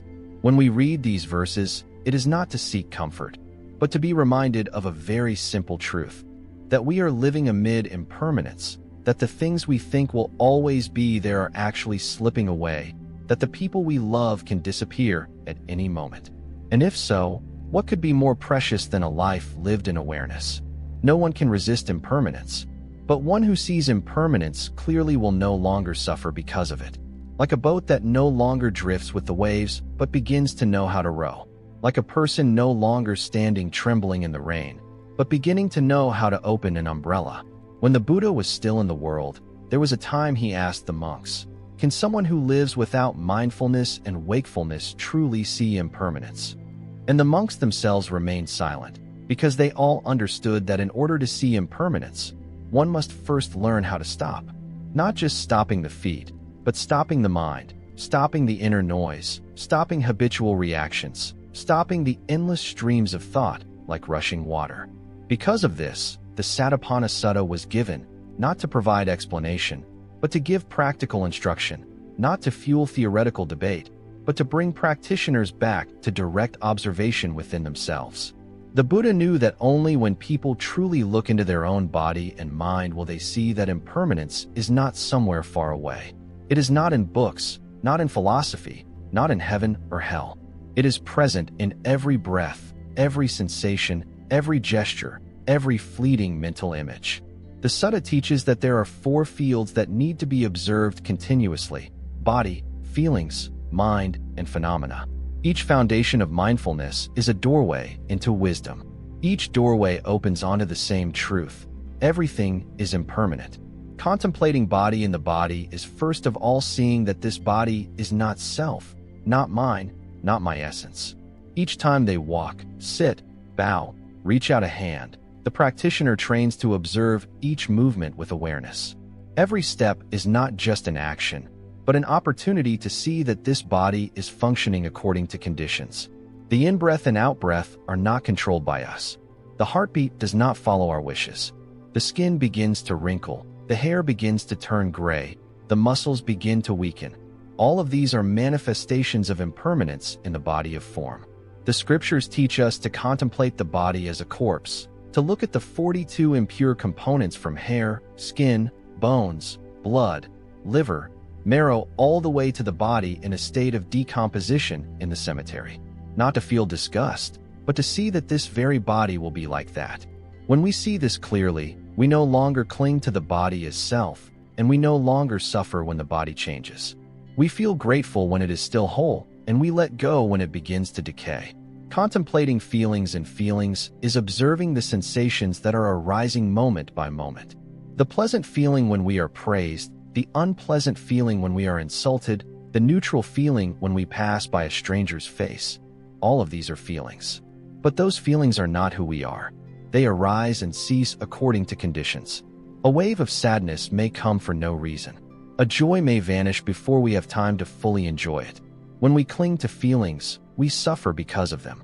When we observe them as guests who come and go, the mind naturally becomes lighter. The sutta teaches, when a feeling arises, one knows this is a feeling arising. When a feeling ceases, one knows this is a feeling ceasing. To see in this way is not by memory, but by direct experience, like watching a wisp of smoke dissolve into the air, knowing that it does not belong anywhere. And so we learn how to live with feelings without identifying with them. No longer saying, I am happy, I am sad, I am suffering, but simply a feeling is coming and going. And we are only the one who is observing. Contemplating mind in mind is looking directly into the stream of consciousness moving within us. When the mind is full of craving, we know this is a mind of greed. When the mind is filled with anger, we know the mind is angry. When the mind is lazy, doubtful, restless, we know it. We know not in order to judge, but to see that the mind is impermanent just like the body and feelings. This mind is not the same as that mind. The person who is full of enthusiasm in the morning may be discouraged by afternoon. Someone who once loved deeply may close their heart because of just one sentence. Seeing this fluctuation, we no longer blame ourselves, nor blame others. Everything is simply operating like a river, not standing still, not fixed, not belonging to anyone. And once we see that the mind is impermanent, the practitioner is no longer dragged around by mental formations. When greed arises, they know there is greed and do not follow it. When anger flares up, they know there is anger and do not let it burn them. When the mind wanders, they know it is wandering. There is no need to pull it back, only to recognize it. In that recognition, the mind begins to be as firm as the earth, no longer drifting with every gust of wind. Contemplating phenomena in phenomena is the deepest level, a way of seeing into the operating nature of all phenomena. When the mind is angry, one sees clearly what the causes of that anger are. When there is craving, one sees clearly what is triggering the desire. One no longer sees a single isolated phenomenon, but sees that everything is interconnected, interacting, arising according to chains of conditions. And seeing this clearly, the practitioner understands that nothing appears without a reason, and nothing can last if the conditions are lacking. Everything is arising, ceasing, and changing within a perfectly ordered process, with no I standing in the middle. The Satipatthana Sutta is not only a method of practice, but also a mirror reflecting the entire process of impermanence. Not to escape from life, but to look at it with new eyes. When we contemplate body, feelings, mind, and phenomena as impermanent, we no longer see life as a string of losses, but as a stream of vivid manifestations flowing through one another. The body is not something to decorate. but an opportunity to see arising and ceasing. Feelings are not something to indulge in, but an opportunity to let go. The mind is not a refuge for the ego, but a field in which to sow mindfulness. And when they are used to living in contemplation, practitioners discover something very strange. The clearer they see impermanence, the more peaceful the heart becomes. Not because they have gained control over life, but because they no longer need to control it. Like a person sitting by a river watching the water flow by, not trying to scoop it up, not regretting it, not craving it. Just seeing, just knowing, just being present. And in that seeing, impermanence is no longer frightening. It becomes the gentle heartbeat of the Dharma realm, where each moment is an opportunity to return to oneself. When going deeply into contemplation of impermanence, a very profound transformation occurs, the realization of non-self. For if everything is unstable and unfixed, what is there to call me? If this body changes day by day, this mind shifts hour by hour, emotions reshape themselves moment by moment, then what self can remain in all that as a fixed subject? The discourse on the sign of non-self, recorded in the Sayukta Agama and later appearing in the Nikayas, is one of the Buddha's most foundational and direct teachings on the relationship between impermanence, suffering, and non-self. He did not merely say that impermanence is a characteristic of phenomena, but also pointed out a way of reflective inquiry so that from impermanence one can see non-self. The Buddha taught, Bhikkhus, form is impermanent. What is impermanent is suffering. What is suffering is not self. What is not self is not I, not mine, not my true self. The same is true for feeling, perception, mental formations, and consciousness. Just a few sentences, yet they are a continuous instruction, guiding the practitioner from the initial understanding of impermanence to a deeper awakening to the emptiness of self. The Buddha did not demand immediate belief, but invited, observe yourself. Look at this body of form. Is it changing? Look at feelings. Are they arising and passing? Look at the mind. Is it always fluctuating? And if all is like that, how can we firmly declare, this is me, this is mine, this is my true essence? What is special about this discourse is the very gentle yet logical way it reasons. He does not directly deny the self, but leads the listener through a chain of reasonable reflections. What is impermanent leads to suffering. What is suffering cannot be self, because if a self existed it would have to be unchanging, in control, and a reliable refuge. But when we clearly see that body and mind are all governed by arising and ceasing, constantly changing, then that self has no foothold. At the end of the teaching, the Buddha concludes, when a bhikkhu contemplates in this way, his mind no longer grasps form as self, no longer clings to feeling as self, nor perception, formations, or consciousness as self. When there is no more clinging, his mind is liberated. Once liberated, he knows that he is liberated. That is the wisdom of letting go. Not letting go by force, but letting go because of clear seeing. Once we see clearly that there is nothing to hold on to, the hands that were gripping tightly naturally open and relax. In everyday life, we see this present all the time, but we are rarely quiet enough to truly notice it. Someone who once took pride in their looks suddenly feels empty when they grow old. Someone who thought they were strong feels wounded when they fall ill. Someone who depended on their intellect and reasoning becomes confused when their memory begins to fade. All of these are simply the result of mistaking what is impermanent for me. Once, someone asked the Buddha, if there is no soul, then what remains after death? The Buddha was silent for a long while, then pointed to an oil lamp that was burning. He asked, when the flame goes out, where does it go? The man could not answer. The Buddha said, it does not go anywhere. It simply no longer has the conditions to continue burning. In the same way, when a person dies, there is no self that leaves the body to go somewhere else. There is only the stream of karma, the condensation of actions, thoughts, and emotions continuing to operate according to conditions. There is no one who is born and no one who dies. There is only a continuous flow, like one wave following another on the surface of the sea, never really stopping, never truly beginning. Seeing this does not make us cold or indifferent. It makes our hearts lighter. We no longer blame ourselves, no longer resent others, no longer expect that anyone will remain the same forever. Once there is no one who is truly me, in all these changes, everything becomes a lesson, a condition for learning how to understand, how to love, and how to let go. Then one day, in the middle of a nameless sadness, we need only stop, breathe in deeply, breathe out gently, and ask ourselves, who is sad right now? When that question arises from a very deep place, we may smile, because there is no one left to be sad, only a mental state passing by like a breeze moving through a window frame, light and carrying nothing with it. Amid the carefully compiled discourses and the solemn verses inscribed in the Tripitaka, the Buddha's words sometimes appear most ordinary and intimate in simple Dharma talks within daily life, where he faced human suffering directly, not with lofty theories, but with the deepest empathy.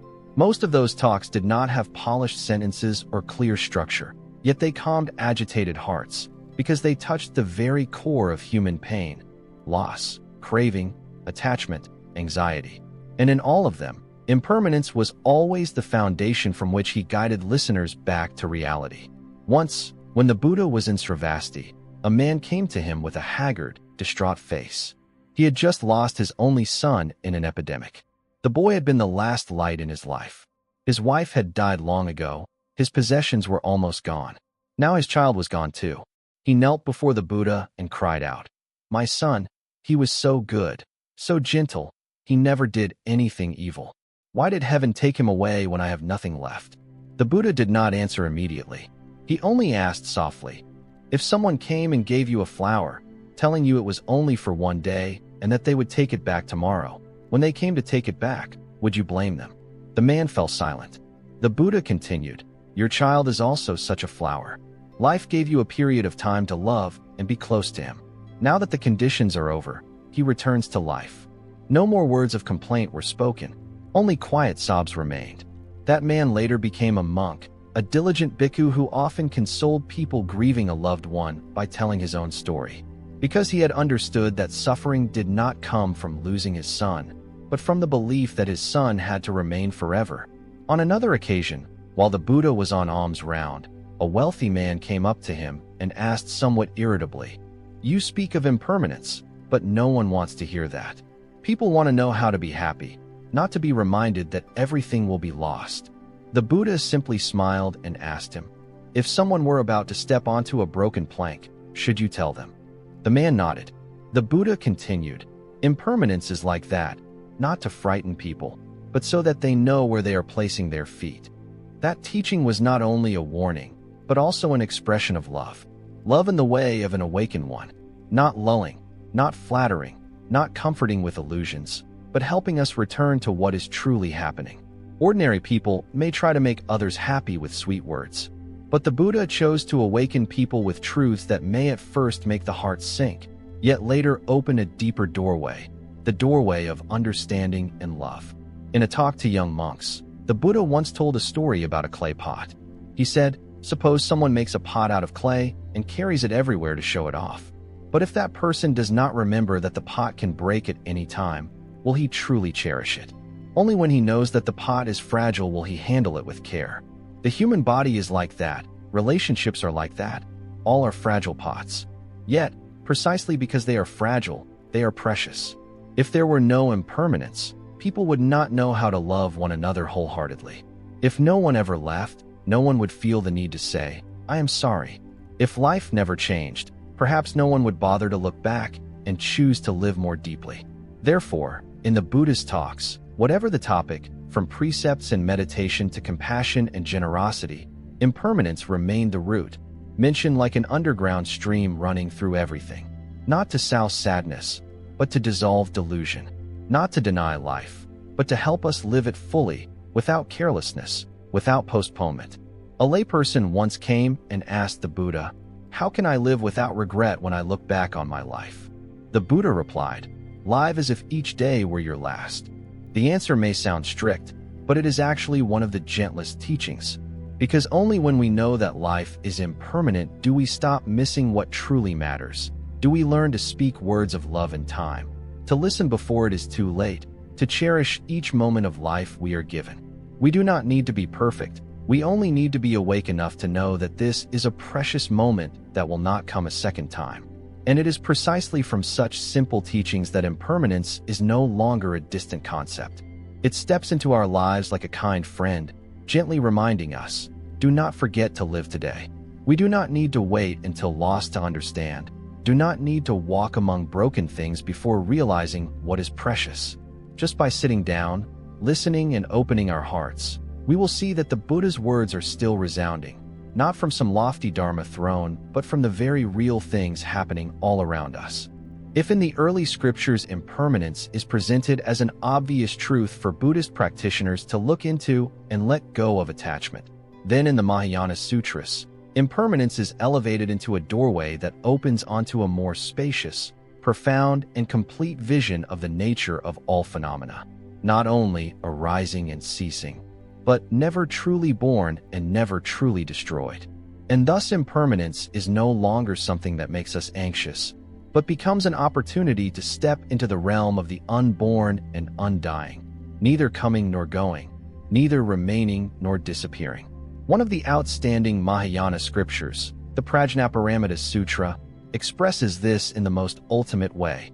Sak bat di kong, kong bat di sak, sak tuct kong, kong tuct sak. This means form is not different from emptiness, and emptiness is not different from form. Form is exactly emptiness. Emptiness is exactly form. Here, emptiness does not mean nothing exists, but that nothing has a fixed essence, no independent self-nature, no self. Impermanence is the way this emptiness manifests itself in life. Because there is no self-nature, all phenomena can change. For that reason, impermanence is not destruction, but the natural functioning of a reality that is intrinsically open and empty. All forms are illusory. If one sees that the forms are not truly real, one sees the Tathagata. This verse opens a deeper dimension of impermanence. Not only are phenomena impermanent, but even our view of phenomena must be freed from attachment. If we still see form as truly real, still believe that joy is something lasting, still regard a state of peace as the final destination, then that seeing is still caught in the realm of birth and death. But when we see that all forms are compounded, temporary, like illusions, like shadows, like mist, like a dream, then that mind begins to step out of clinging and comes closer to the non-dual wisdom. Once, a young practitioner asked a Zen master, "If everything is like a dream, is there any need to practice at all?" The master only smiled and replied, "Precisely because it is like a dream, you must live as truly as possible. To be true is not to grasp, but not to waste. To be true is not to possess, but to cherish the moments while the illusory appearances are unfolding." Also in the Mahayana Sutras, the Vimalakirti Sutra goes even further in its view of impermanence by breaking down the duality between permanent and impermanent, birth and death, existence and non-existence. Vimalakirti teaches that because all phenomena are unobtainable, we cannot say that they are permanent or impermanent. This view does not deny impermanence, but affirms that every concept, no matter how noble, if it is still held onto as a fixed truth, becomes an obstacle. Impermanence is not a belief, but a doorway. And once we have walked through that doorway, we must also let go of the doorway itself. That is why Mahayana Sutras often use the images like illusion, like a dream, like a reflection, like dew, like lightning, to describe the phenomenal world. Not to make practitioners indifferent, but to help them live with clarity. If a child knows they are dreaming, they will no longer be so terrified or so intoxicated by the dream. In the same way, one who clearly sees impermanence in the Mahayana spirit will not be swept away by arising and ceasing phenomena, nor will they run away from them. They live fully with each manifestation, clearly knowing it is illusory, and yet still loving, still caring, still holding it gently like a drop of dew on the tip of a blade of grass. From that seeing, the compassion of a practitioner becomes more embracing, more profound. Because they no longer see a self to protect, they have no need to compete or win. Because they know that all disputes dissolve in impermanence, they do not cling stubbornly. Because they know that today's suffering will disperse like clouds at dusk, they are not overwhelmed by tragedy. And precisely because they know that their loved ones may leave at any moment, they live fully with each second together, not postponing, not forgetting to speak words of love, not saving kind acts for a day that may never come. In that spirit, impermanence is no longer something frightening, but becomes an inexhaustible source of life. It is because of impermanence that flowers can bloom today. It is because of impermanence that someone who makes mistakes today has the chance to transform. It is because of impermanence that each present moment is the most precious thing. It cannot be bought back, cannot be done over, cannot be bypassed. And in that same spirit, a student of the Buddha no longer seeks some permanent thing to cling to, but learns how to walk calmly in the midst of impermanence. There is no need to try to define impermanence, nor to cling to it as a doctrine. It is enough to quietly live with it as a companion, like the breath going out and coming in, like a drop of water falling and dissolving, like the moonlight shining on the surface of a pond, breathtakingly beautiful yet impossible to hold. There are times when, even after reading countless sutras and understanding impermanence through pages of texts and hours of meditation, the heart still does not truly tremble. Because if wisdom stops at words, it still remains outside. Only when a story arrives, carrying the breath of real life, carrying the real smiles and tears of human beings, does impermanence stop being something to be studied and become something to be lived, to be felt, to make our hearts fall silent. For the Dharma is not only found in the teachings of a master, but is also present in every person who knows how to suffer, to lose, to let go, and to awaken. These stories, from the Buddha's time until today, are like stars that light up the night, reminding us that anyone can see the way if they know how to listen quietly to their own suffering. Just a single leaf falling at the right moment, a compassionate word spoken in the right place, or a crisis that feels like the end of everything is enough to open a door. And behind that door, impermanence is no longer an abstract concept, but a hidden stream that carries us inward, to a place where peace no longer depends on anything outside of ourselves. One early morning at dawn, in the stillness of a dense forest near the city of Sravasti, a line of horse-drawn carriages hurriedly stopped at the gate of Jetavana Monastery. Leading the group was a king, his face worn and furrowed, his eyes deep, his fine garments covered in road dust. This was King Pasenadi, ruler of the vast land of Kosala.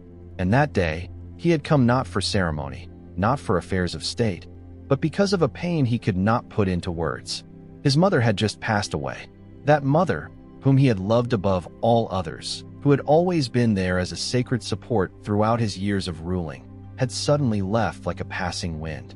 Though he had abundant power and limitless wealth, in the face of this truth he was only a child who had lost his mother, small and helpless like any other child in this impermanent world. When he was led in to see the Blessed One, the king could no longer maintain his usual composure. He collapsed at the Buddha's feet, sobbing like a child. "World-honored one, my mother has died. I know that everything is impermanent. Yet why does this pain still feel like a knife cutting into my heart? I have heard you teach about birth, aging, sickness, and death. I have seen many people pass away. But this time it is my mother, the one who gave birth to me, the one I love more than my own life. I cannot bear it." The Buddha looked at him with compassionate eyes, neither reproaching nor rushing to give a teaching. He remained silent for a long time, as though listening to that pain to its very depth with a fully awakened heart. Then he gently said, "Great King, is there anything in this world that is born and does not die?" The king bowed his head, his voice choked. "World-honored one, there is nothing." Then your mother too arose due to conditions. When those conditions have dispersed and the body returns to the earth, is that not simply in accordance with the natural order? I know you understand this is true, yet you still suffer. Great King, your suffering is not because your mother died, but because you believe that she would remain forever. People suffer not because of birth and death, but because they do not accept birth and death. If one knows that everyone who is born must pass through this journey, then the heart will no longer be tormented. There will remain only love, gratitude, and wakefulness. King Pasenadi bowed his head deeply. His tears were still falling, but they were different now. No longer tears of resentment against fate, but tears washing away the ignorance that had long covered his view of life. The Buddha told him a story about a father who lost a child, a husband who lost his wife, a younger sibling who lost an elder sister. All of them came there, each carrying a unique grief.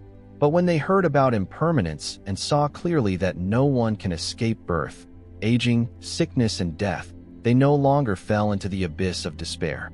They learned to love more deeply, to live more slowly, and to let go more gently. The Buddha looked straight into the eyes of the grieving king and continued, "You are a king. You rule an entire kingdom and can command thousands of people. But tell me, can you command death to stop?" The king fell silent. "If you cannot do that, then better to learn how to accept it. Not with a cold heart, but with a heart that knows how to love in the right way. To love without clinging, to love without dependence. To love so that every remaining moment together is an occasion for deep gratitude." Then the Buddha told him about himself, that his own parents had also died, that he too had once knelt beside the bodies of his loved ones, that even an enlightened one had gone through countless separations. But instead of running away or drowning in grief, he had used those very losses as material for contemplation, for insight, for a life of stability amidst all that is unstable. Your mother is gone, but her love and her merit are still alive in you.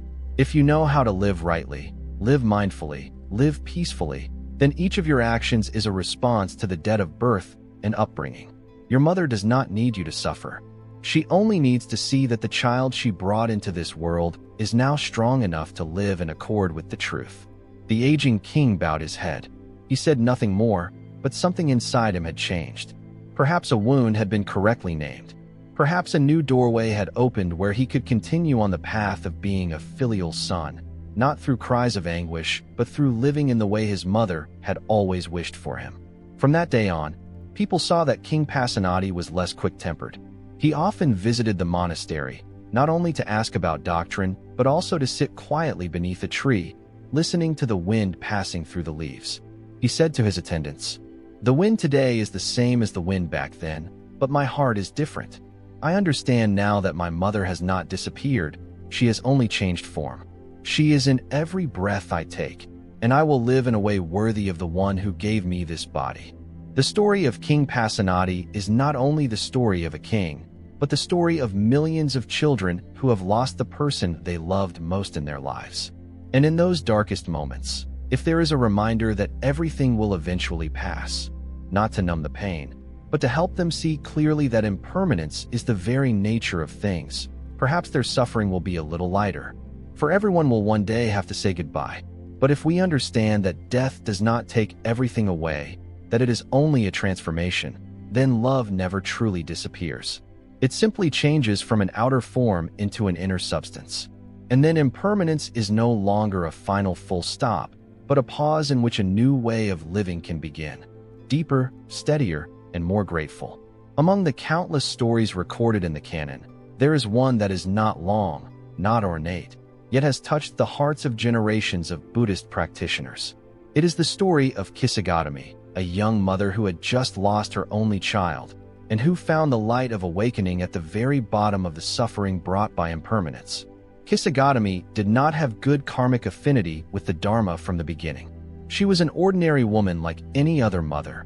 She married, gave birth, and lived a life of quiet toil. But that life, though modest and simple, was filled with love. Her little boy was the only light in her world, the place where she entrusted all her hope and future. Until one fateful morning, when she tried to wake her child, that small body had already turned cold without her knowing. Death came too quickly, too unexpectedly, like a storm that blows the roof off a house without warning. Kisagatami could not believe it was real. The child who only yesterday still held her hand and laughed loudly in the front yard was now lying still like a statue without life. In panic and utter despair, she carried the child's body through the village, seeking doctors, seeking anyone who could bring him back to life. She wept and begged, pleading with everyone, "Please, save my child. He is only sick, he is only sleeping, please." But everyone shook their head. Some felt pity, some avoided her, some said she had gone mad. Only she did not see that.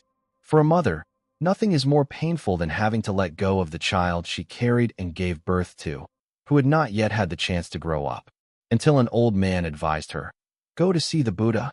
Perhaps only he can help you." Like a drowning person clutching at a branch, she brought her child to the monastery where the Buddha was staying. standing before him, her eyes swollen red, her hands trembling, her voice choked. She cried out, "World-honored one, please save my son. You are an enlightened one. Please do not let him die." The Buddha did not immediately preach. He simply looked at her for a long time with the eyes of one who has fully understood the nature of suffering. Then he said, "Very well, I will save your child.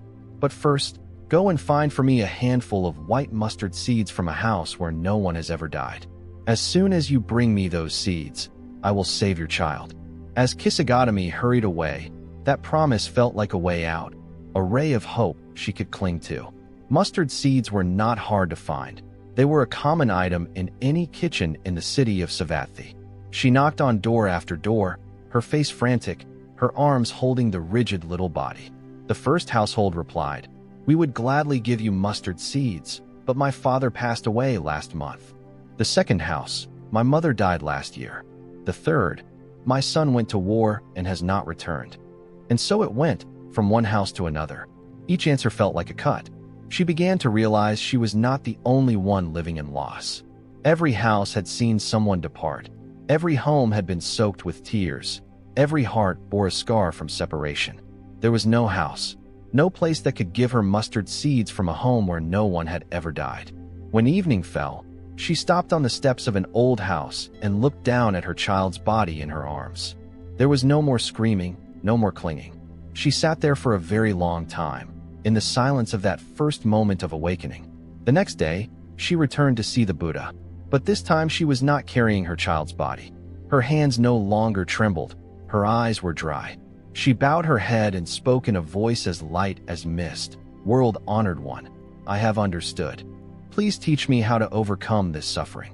The Buddha looked at her with a depth of compassion that could not be hidden. He said, "Kisagami, you have walked the right path. That path does not lie in holding on to one who is gone, but in seeing clearly impermanence. Once you see, you can let go. Once you let go, there is no more suffering." From that day on, Kisagami ordained and became a nun who practiced diligently. She no longer lived in the shadow of a grieving mother, but walked in the light of a daughter of the Buddha who had transformed her pain. It was this very suffering that became the gateway that led her into the path.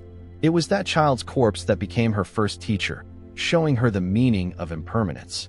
And from impermanence, she found the way of liberation. That story has continued to be retold not because of its tragedy, but because of its very real awakening. A mother who once screamed and raved in grief could later quietly smile when she saw that no one can hold on to anything. And from that we understand that suffering is not something wrong, but the starting point of transformation, if we know how to turn back and look at it directly, without running away. Sometimes life does not give us answers right away. It forces us to walk through loss so that we can see what truly remains. Like Kisagami, each of us has at some point gone searching in desperation for a handful of white mustard seeds, only to discover that there is no house, no heart, that has never passed through darkness. And once we see this clearly, impermanence no longer knocks us down, but becomes a friend who leads us back to ourselves, quieter, more understanding, and more loving than ever. In the peaceful forest of Anyapia, there was a young monk who often meditated beneath an old tree, spending his days practicing in silence. He had not been ordained for long. Born into a noble family, he had lived in comfort from childhood, educated and raised amidst many expectations.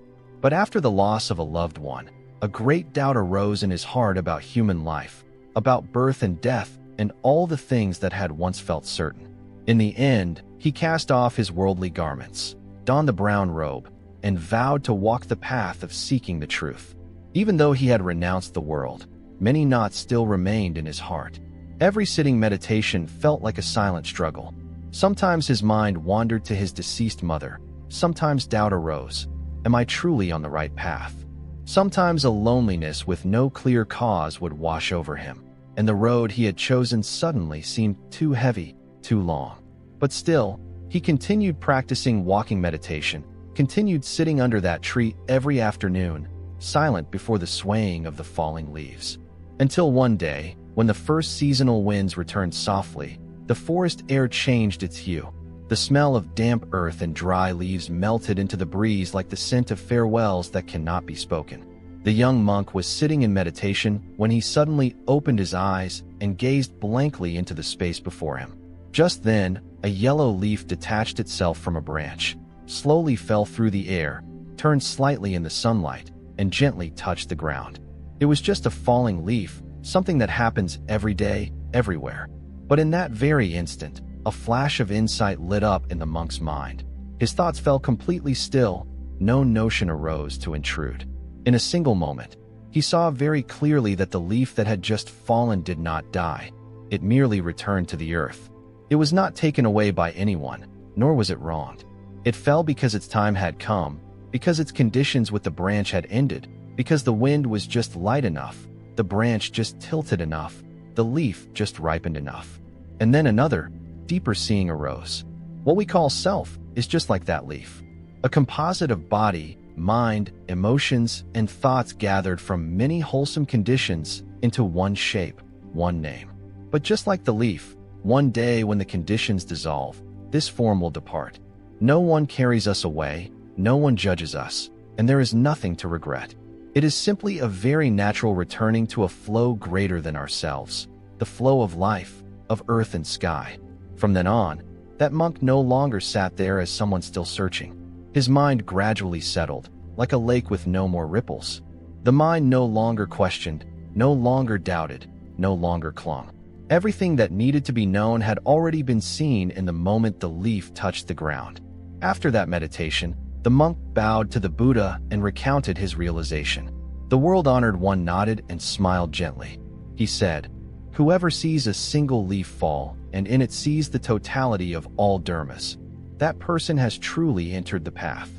From then on, that monk lived very quietly, rarely speaking much about the Dharma, not offering elaborate explanations. Yet in each step, each glance, each breath, there was the presence of mindfulness.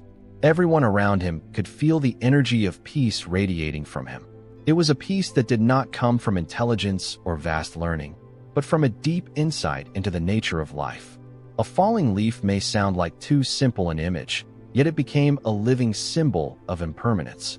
For impermanence does not always have to appear as death, illness, or a dramatic separation. It is present in every moment, and if the mind is quiet enough, we can see birth and death within a gust of wind, a raindrop, a fleeting gaze. Not everyone needs reasoning to awaken. Some see impermanence in a dissolving cloud. Some realize the way through the song of a morning bird. Some, like that monk, need only see a leaf fall, and that is enough. Because what matters is not the leaf, but the mind that is looking at the leaf. A mind no longer chasing concepts, no longer clinging to a self, no longer demanding that life follow its expectations. A mind that simply and quietly observes and moves along with the flowing river of existence. And from that seeing, impermanence no longer frightens people but becomes part of beauty itself. Leaves must fall for autumn to truly be autumn. People must depart for us to understand what it means to cherish. Life does not remain in one form so that we may learn to grow, to let go, and to love without conditions. When impermanence has passed through the dry shell of mere words, it is no longer a concept, but a heartbeat in daily life. And from that single heartbeat, if we listen long enough, stay still deep enough, perhaps one day we too will see what that young monk once saw in a single falling leaf in the midst of life. Among the great disciples of the Buddha, Venerable Moggallana was known as the foremost in supernatural powers. With only an intention, he could fly through the sky, pass through solid rock, manifest different bodies, and behold realms that ordinary people could not see. This ability made many people revere him. Some admired him, others feared him.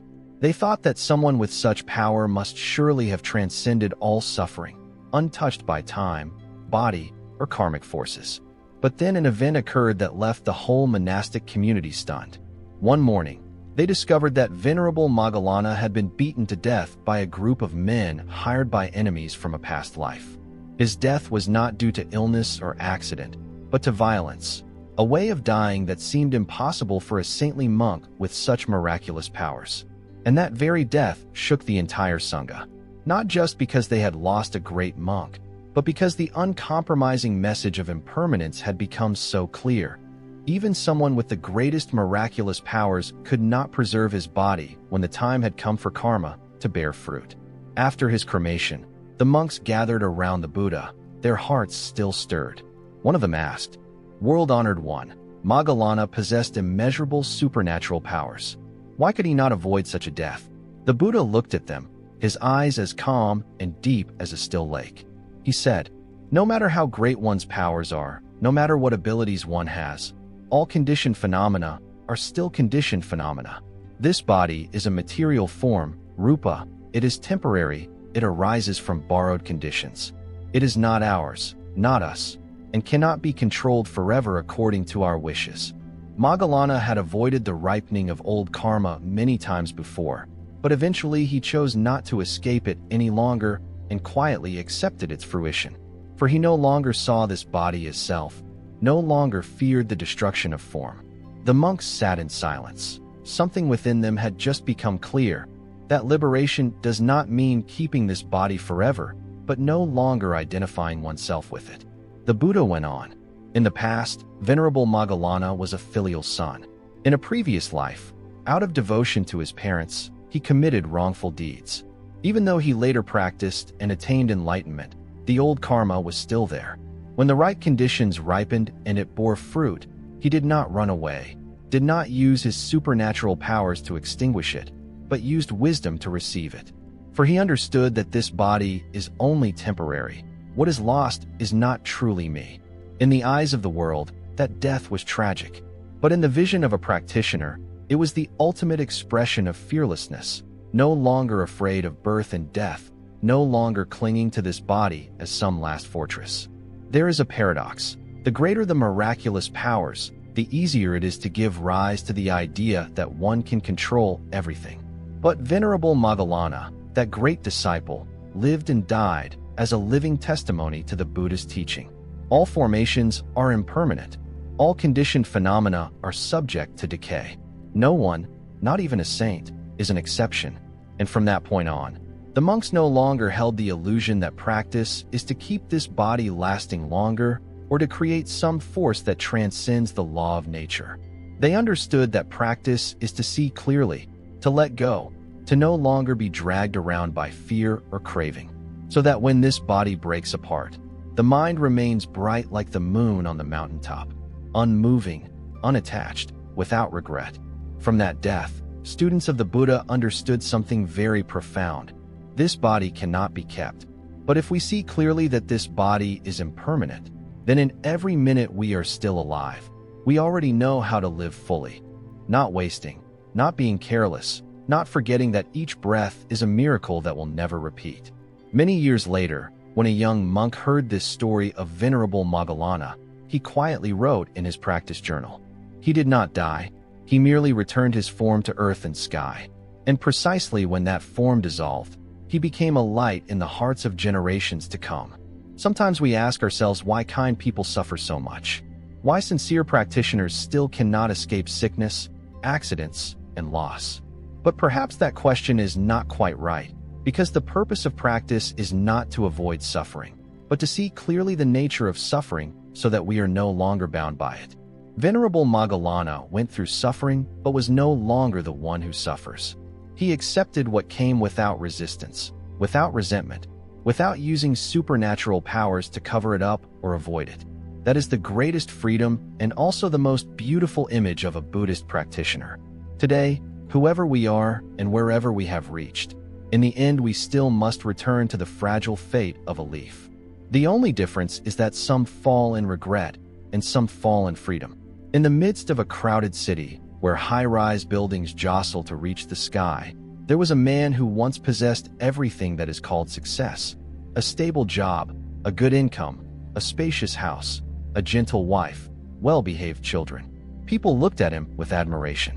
He himself believed his life was on the right track, that if he just tried a bit more, everything would become solid and secure. Until one day, an unusual pain in his chest sent him to the hospital. The diagnosis came quickly: late-stage lung cancer.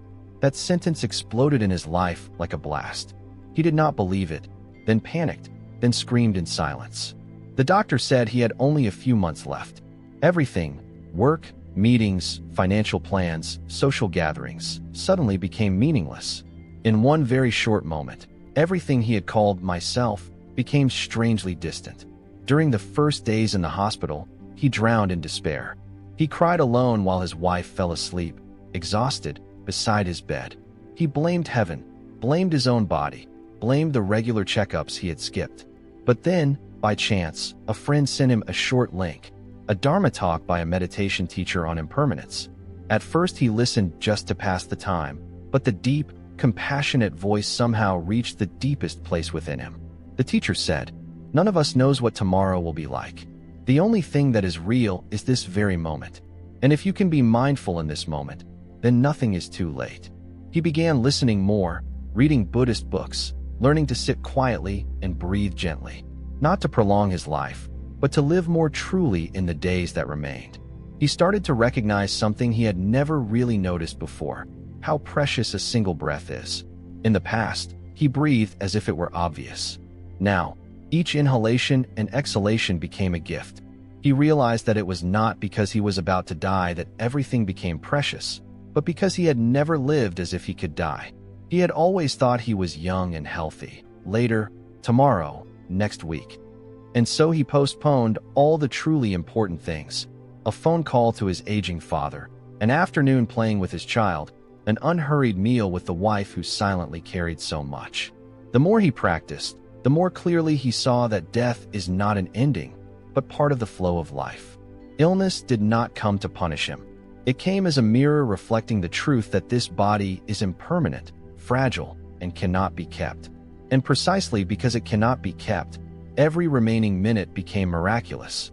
He remembered the first time he saw sunlight streaming through the hospital window after a morning meditation, and his heart was still in a way it had never been. The sun was just as it had always been, but his eyes were different. He saw life in every ray of light, every speck of dust, every distant bird song. Nothing was trivial, nothing was unworthy of gratitude. Then one day he said to his wife, "Please don't cry anymore. We can't keep this body, but we can keep our gratitude.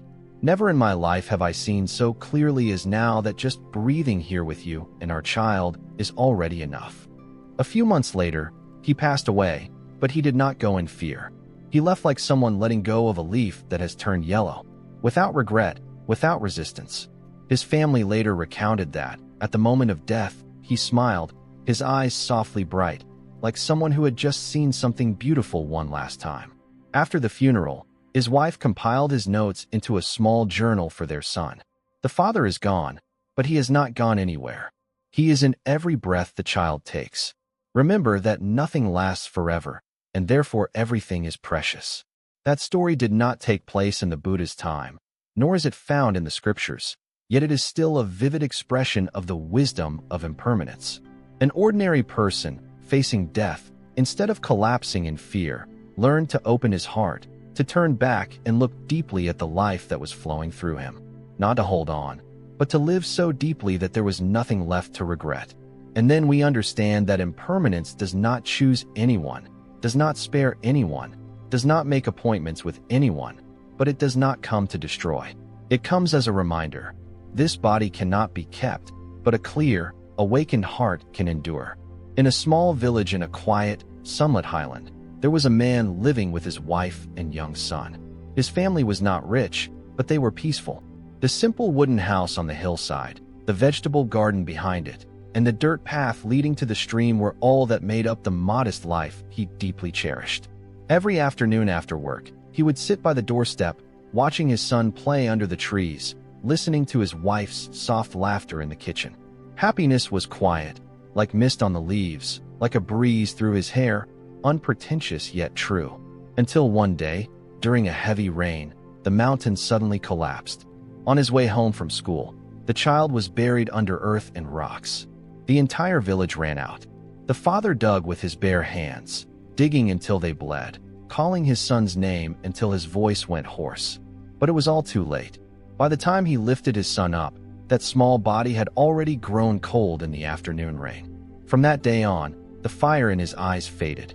He did not cry, nor did he speak much. He was just silent, The whole village felt for him. The once open and gentle father had become a shadow moving through life. His wife quietly shared the same grief and carried the family alone.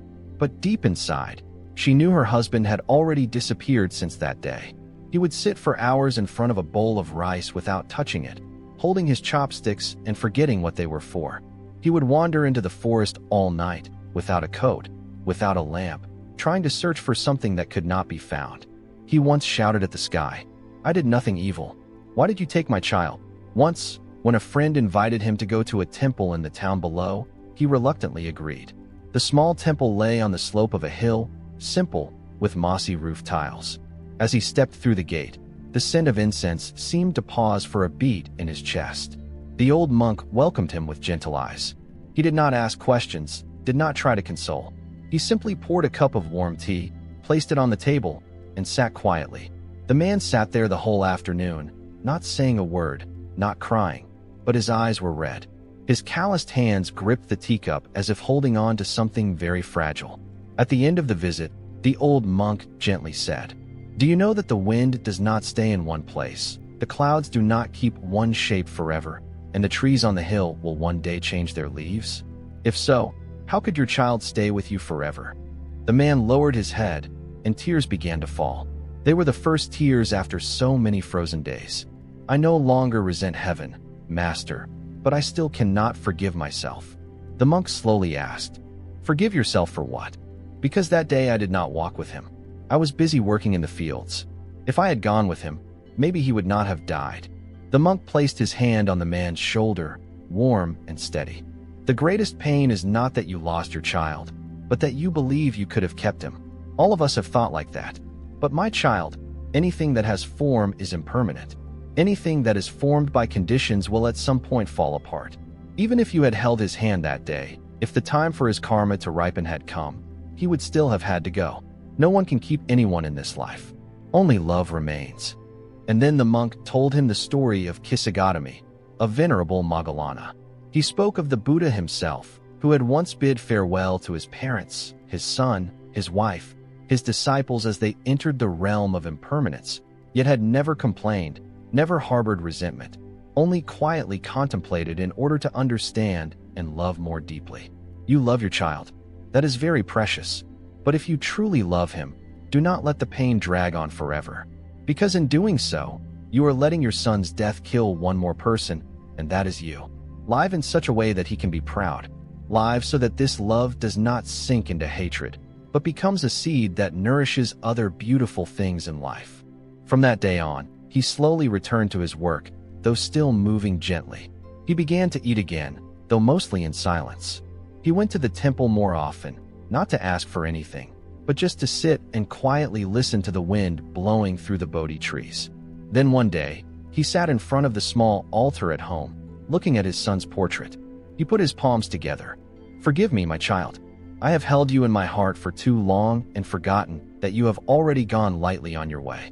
Now I will learn to let go, not because I want to forget you, but because I want to love you in a way that does not bind, does not blame, does not torment." He later shared his story with another friend who had lost a child. His voice was low but warm. He said, "Loss itself does not hurt as much as the way we hold on to the loss. But if we can see impermanence, then even a death can become a doorway to living more deeply, more truthfully, and more steadily." That father's story is not only a sorrowful tale. It is a journey of overcoming suffering through the wisdom of impermanence.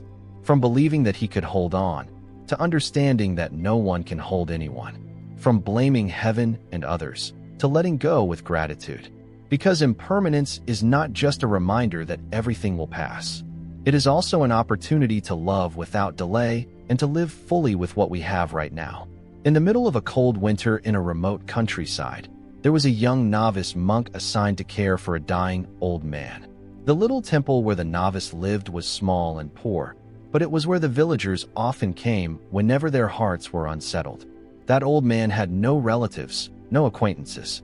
He lived quietly in a thatched hut at the end of the village.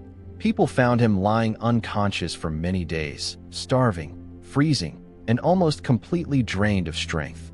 The abbot of the temple sent the novice with blankets, warm water, and a little porridge to bring to him. At that time, the novice monk was still very young. He had never witnessed death so close, never directly faced such a fragile breath, and in his heart he could not help feeling hesitant and afraid. But when the old man opened his eyes for the first time and looked at him, there was nothing left in them except a silent plea for help. And so the novice stayed. In the days that followed, he cared for the old man as if he were caring for a relative, not because they knew each other, but because deep inside he realized that everyone will one day come to such a moment, growing weaker, quieter, and in need of a hand beside them. Every early morning he wiped the old man's face, pulled the blanket back up, and recited a few gentle verses. Every evening he sat by the bed blowing on the porridge to cool it and waited for the old man to become clear enough to take a small spoonful. Sometimes the old man rambled in delirium, saying things without beginning or end. Sometimes he woke up, looked at the novice once, and tears fell from his eyes. The novice did not ask why and did not need to know who the old man had been or what he had done. He only saw clearly one thing, that life was as fragile as dew on the tip of grass, and he was being allowed to be present with that, not to save it, but to be fully there with it. One afternoon, as sunlight slanted through the window, the novice was softly chanting a few lines of the Heart Sutra. The old man slowly opened his eyes, very slowly and very deeply, then whispered, "Novice, I am about to go, am I not?" The novice held his hand and gently replied, "Yes, this body may go, but if you can see that this body is impermanent, you will no longer be afraid." The old man was silent for a long time, then let out a long breath, thin as a thread of smoke. "I once had many things, and I also lost many things, but never in my life have I sat still like this. It turns out that nothing can be kept." The novice said nothing more. He just sat there like a small mountain beside the border of life and death, not driving death away, not clinging to life, only quietly witnessing the change that was taking place like a hidden stream flowing by. That night the old man passed away. He did not cry out, did not struggle. His eyes closed as if he had just found a final resting place. The novice pulled the blanket up over him, bowed slightly, and lit an incense stick. He was neither sad nor happy, only filled with gratitude for having been present in the moment when one human life came to a close. After the simple cremation, the novice returned to the temple carrying the old man's ashes. No one came to claim them, no one asked about them, but the ashes were placed with respect on a small altar behind the main hall. The abbot asked, "Were you afraid when you faced death like that?" The novice shook his head. "No, because I did not see death coming as an enemy. It came like darkness when a candle goes out, gentle and at the right time." The abbot nodded and said thoughtfully, "Those who live close to death, if they are sufficiently mindful, will understand deeply that each remaining minute of breathing is something miraculous.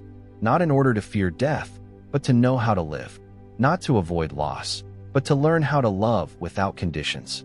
The story of the young novice has no great upheavals, no miracles, no dramatic turning points.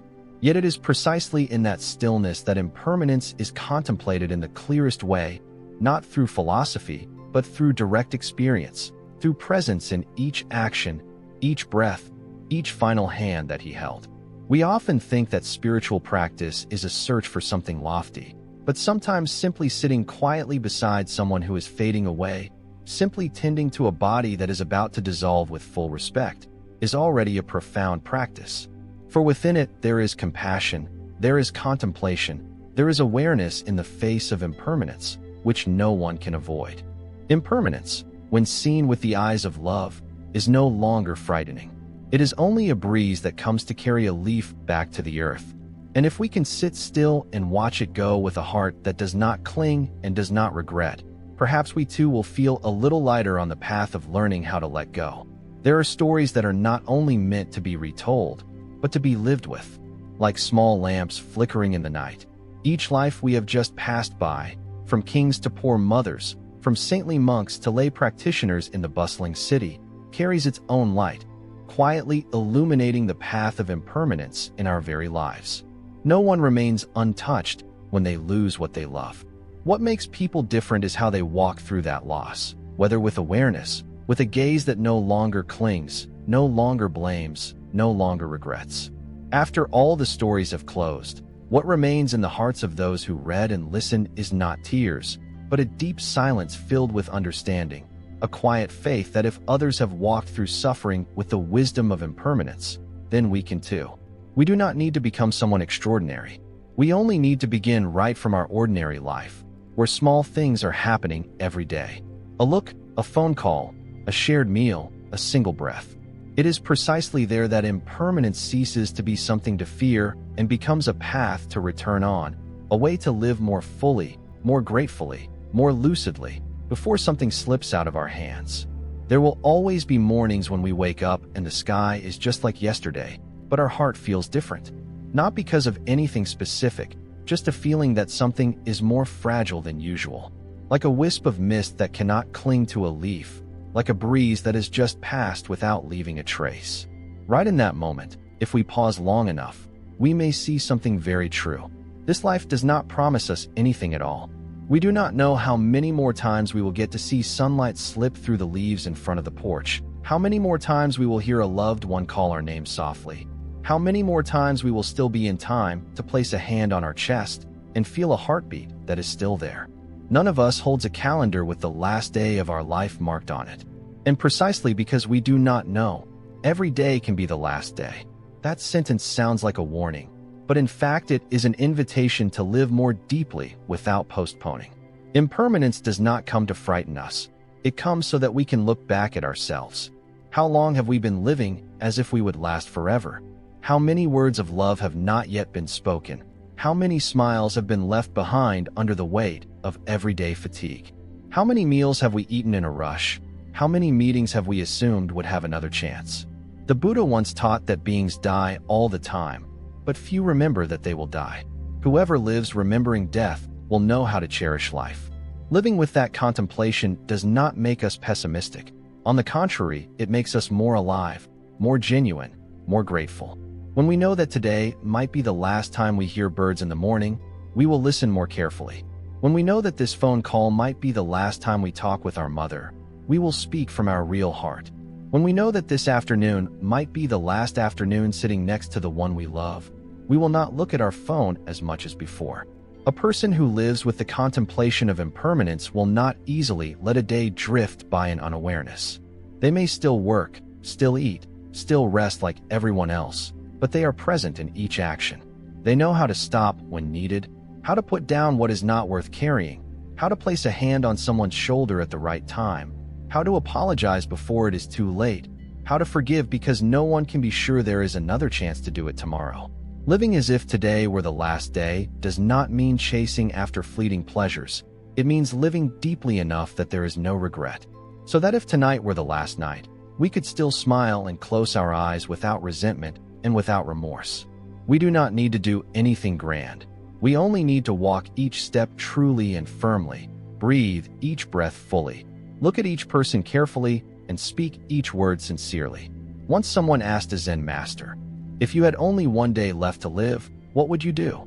The Zen master answered, "I would wash the dishes, drink tea, and comb my wife's hair, just like every other day.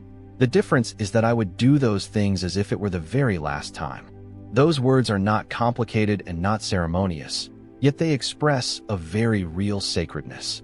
Sacredness in each small act, sacredness in each moment of presence, each glance, each unhurried moment. And we can begin to live like that right from today. We do not need to wait for illness or loss to wake us up. We do not need to wait until someone leaves to see the value of a single embrace. We only need to sit still, breathe gently, and remember that nothing lasts forever, not even this very moment we are sitting in. From there, we can begin the day with gratitude. Grateful that we can still open our eyes, still breathe, still have someone to love, still have legs to walk.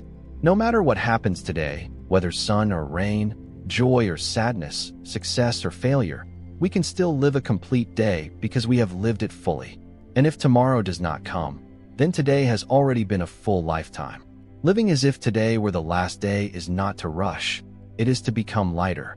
Because we no longer want to carry unnecessary things, no longer want to hold on to resentments, no longer want to force ourselves into roles that are not true. We only want to live honestly with our own heart, to love in the right way, to let go at the right time, and to smile at the right moment. Because everyone will have a last day, but no one knows which day that is. This is why every day deserves to be lived as if it were the last, so that there is nothing left to regret when we leave. There is a very heavy kind of pain that often no one names. It is the pain of loving too much without knowing how to let go. People often think that the more they love, the more they must hold on, that the deeper the love, the more tightly they must cling to each other. Yet the more they try to hold, the more they fear losing, the more that love tends to become a burden for themselves and for the other. In the light of impermanence, the Buddha taught that whatever arises will also perish. Wherever there is meeting, there will be parting. Wherever there is love, there will come a time of separation. But this is not a cold statement meant to extinguish human affection. It is a truth, an invitation for us to love in the right way, without clinging, without binding, without turning love into chains. To love in mindfulness is to know that the person we love can leave at any time. Not because love is gone, but because life changes from moment to moment. And because we know this, we do not wait until tomorrow to give a hug. We do not postpone our thanks. We do not save an apology for later. We live fully with each minute we are together, so that nothing is left unfinished, nothing is left to regret. Someone once wrote in a journal after their life partner passed away, "If I had known that day was the last, I would have held her a little longer. I would not have kept silent because of anger, would not have turned away because of my ego, would not have missed the chance to say that I loved her so much." But the last day never gives advance notice. And that is why we need to learn to love as if each day were the last day to love. To love without attachment is not indifference. On the contrary, it is the deepest kind of love because it does not demand. We do not love someone so that they will please us. We do not love in order to get something in return. We love because their presence itself is precious. And if one day they are no longer here, that love continues to live in us like a quiet stream flowing through many seasons. Once a mother who had lost her child came to a Zen master and asked, "How can I stop resenting life for taking my child away?" The Zen master asked back, "Do you love that child?" "Yes, I do." "Then if you truly love him, let him go lightly. Do not hold him back with your sorrow. Live in such a way that this love becomes the act of caring for others, opening your heart to other children, sowing good seeds from your very loss. When you no longer cling to form, you will see that love has never been lost. It has only transformed. To love without clinging is to accept that the other person has their own path. There are times they need to go far away, times they change, times they are no longer the person we once knew. And instead of holding on tightly to them, we step back a little so they can be themselves. As for us, we love them with understanding, not with control. And precisely then, love becomes as pure as a white cloud. It is there, very real, but it does not cling, does not need to hold, does not make promises, does not possess. Loving like that, we may still hurt when we part, still feel sad when they leave, still feel empty when their presence is no longer there every day. But deep inside, we do not suffer, because we know that true love does not demand an outcome. Sometimes just a silent hand held, a shared glance expecting nothing more, is enough to keep someone in our heart for a lifetime. To love in the light of impermanence is to know that everything will eventually change. The person we are with today may not be here tomorrow, not because of fault, but because life itself makes no promises. And because we know that, we learn to say the things that should be said, do the things that should be done, and live fully each time we are together. No one teaches us how to love properly, as well as impermanence does. Because impermanence shows us, do not delay what is beautiful. Do not let pride ruin precious moments. Do not love someone with conditions, and do not wait until you lose them to realize that you once had everything. To love as if tomorrow will not come is not to rush, but to be clear enough to see. Every second together is already a miracle, and when that miracle is no longer there, love is still there. No form, no binding, just a quiet presence that walks with us through all the seasons that follow. There are days when life feels like it is collapsing onto our shoulders and everything seems to be against us. The things we believed in suddenly shatter. The person we love turns away and leaves. Work, health, people's hearts, everything slips out of our hands. And in that moment, we feel as if we cannot get up again. Every morning is a new weariness. Every night is a darkness with no way out. Many of us have been through or are going through days like that. But then, if in the storm of the heart we can just remember one very simple thing: nothing lasts forever, then that pain, though not yet healed, will begin to soften. Because impermanence does not only come to joy, it also comes to suffering. Suffering, too, is a conditioned phenomenon. It arises when conditions are there and ceases when conditions dissolve. If we do not try to push it away, do not cling to it as fate, it will at some point withdraw by itself. Like a long rain that will eventually give way to sunlight. Like a night that, however long, must still give way to dawn. The Buddha once taught that nothing is permanent, not even the things that cause us the greatest pain. Just by looking deeply, we can see that suffering also has a lifespan. That statement does not make suffering disappear, but it gives us a deep comfort that what we are enduring is not forever. If we can sit still, breathe slowly, without running away but also without drowning in it, we will pass through it little by little, like someone walking through a fog, unable to see what lies ahead, but still continuing to step forward. Someone once asked a Zen master, "Master, when everything collapses, what should I do?"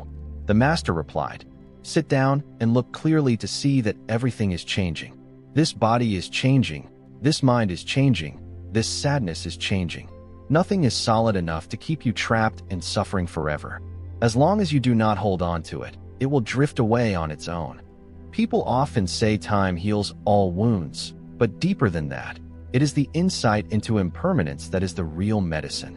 Because if we only wait for time and do not change our view, then even when years pass, suffering still remains in another form. But if we see clearly that we are no longer who we were yesterday, that today's pain will be different tomorrow morning, we have already stepped out of suffering by half. Contemplating impermanence and suffering is to look directly into that feeling, without denying it, without pushing it away, simply acknowledging that it is present and that it will disappear like all other states. Today there is sadness, but tomorrow there may be calm. Today there is heaviness, but the day after there might be a light moment when we hear a certain sentence, see a certain branch of flowers, or simply experience a quiet morning when no one calls our name. And in that very recognition, suffering is no longer an enemy, but becomes a teacher. A strict but profound teacher, helping us realize that everything we cling to in order to feel secure is an illusion. Fame, money, relationships, self-image, all are impermanent. It is precisely because they are no longer as they once were that we hurt. But if we know that impermanence is the truth, we do not blame life. We do not blame others. We do not blame ourselves. We just need to learn to walk differently. A layperson once wrote, after losing all his assets in a crisis, "I thought I had lost everything. But when there was nothing left to cling to, I began to see things I had never seen before. A morning with sunlight is still a precious thing. A hot cup of tea, a simple meal with my family, an unexpected laugh, all are worth living for." When suffering is seen with the eyes of impermanence, it is no longer an abyss, but a bridge. It is a bridge that brings us back to simple things. It shows us clearly what is real and what is only constructed. It helps us let go, become lighter, more awake, and learn to live with ourselves without chasing and grasping. And then one day, when we have gone through the darkest years, looking back, we may smile. Not because we have perfect happiness, but because we have understood that we are no longer buried under it.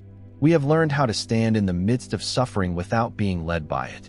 We have learned how to quietly look at a wound in our heart as we would look at a scar, not ashamed, not resentful, just a part of this body that has lived.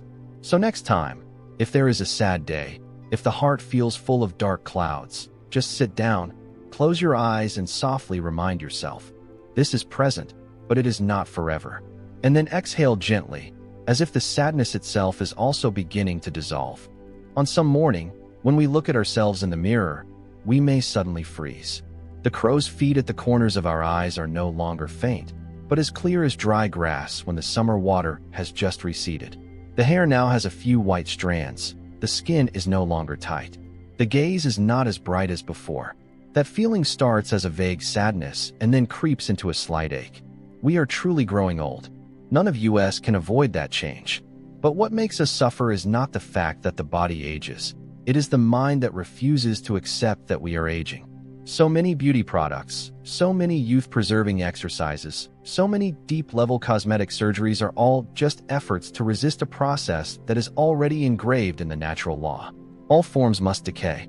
The Buddha once taught that anyone who is still afraid of aging, of sickness, of death, has not yet understood impermanence.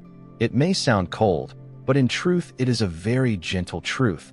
Gentle because it excludes no one. Whether kings or the poor, whether the intelligent or the simple, all of us are traveling on the same current. From youth to old age, from health to weakness, from birth to death.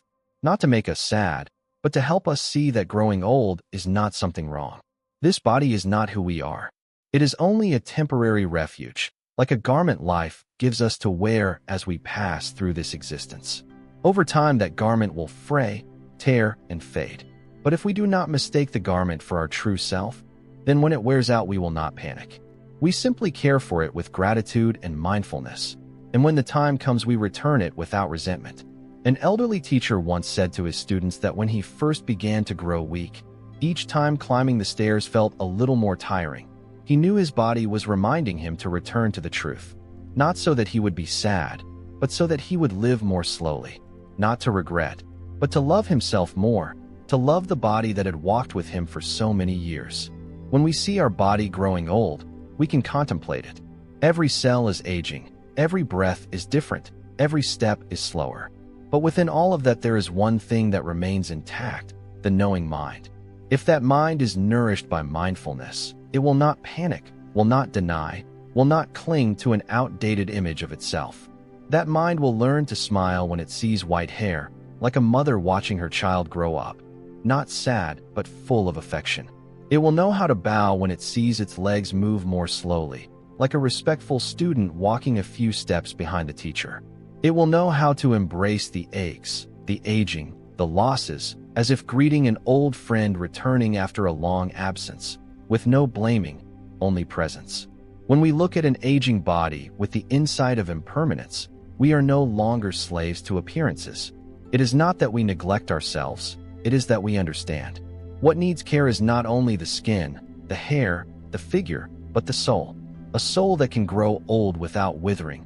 A heart that may become quieter yet remains full of love.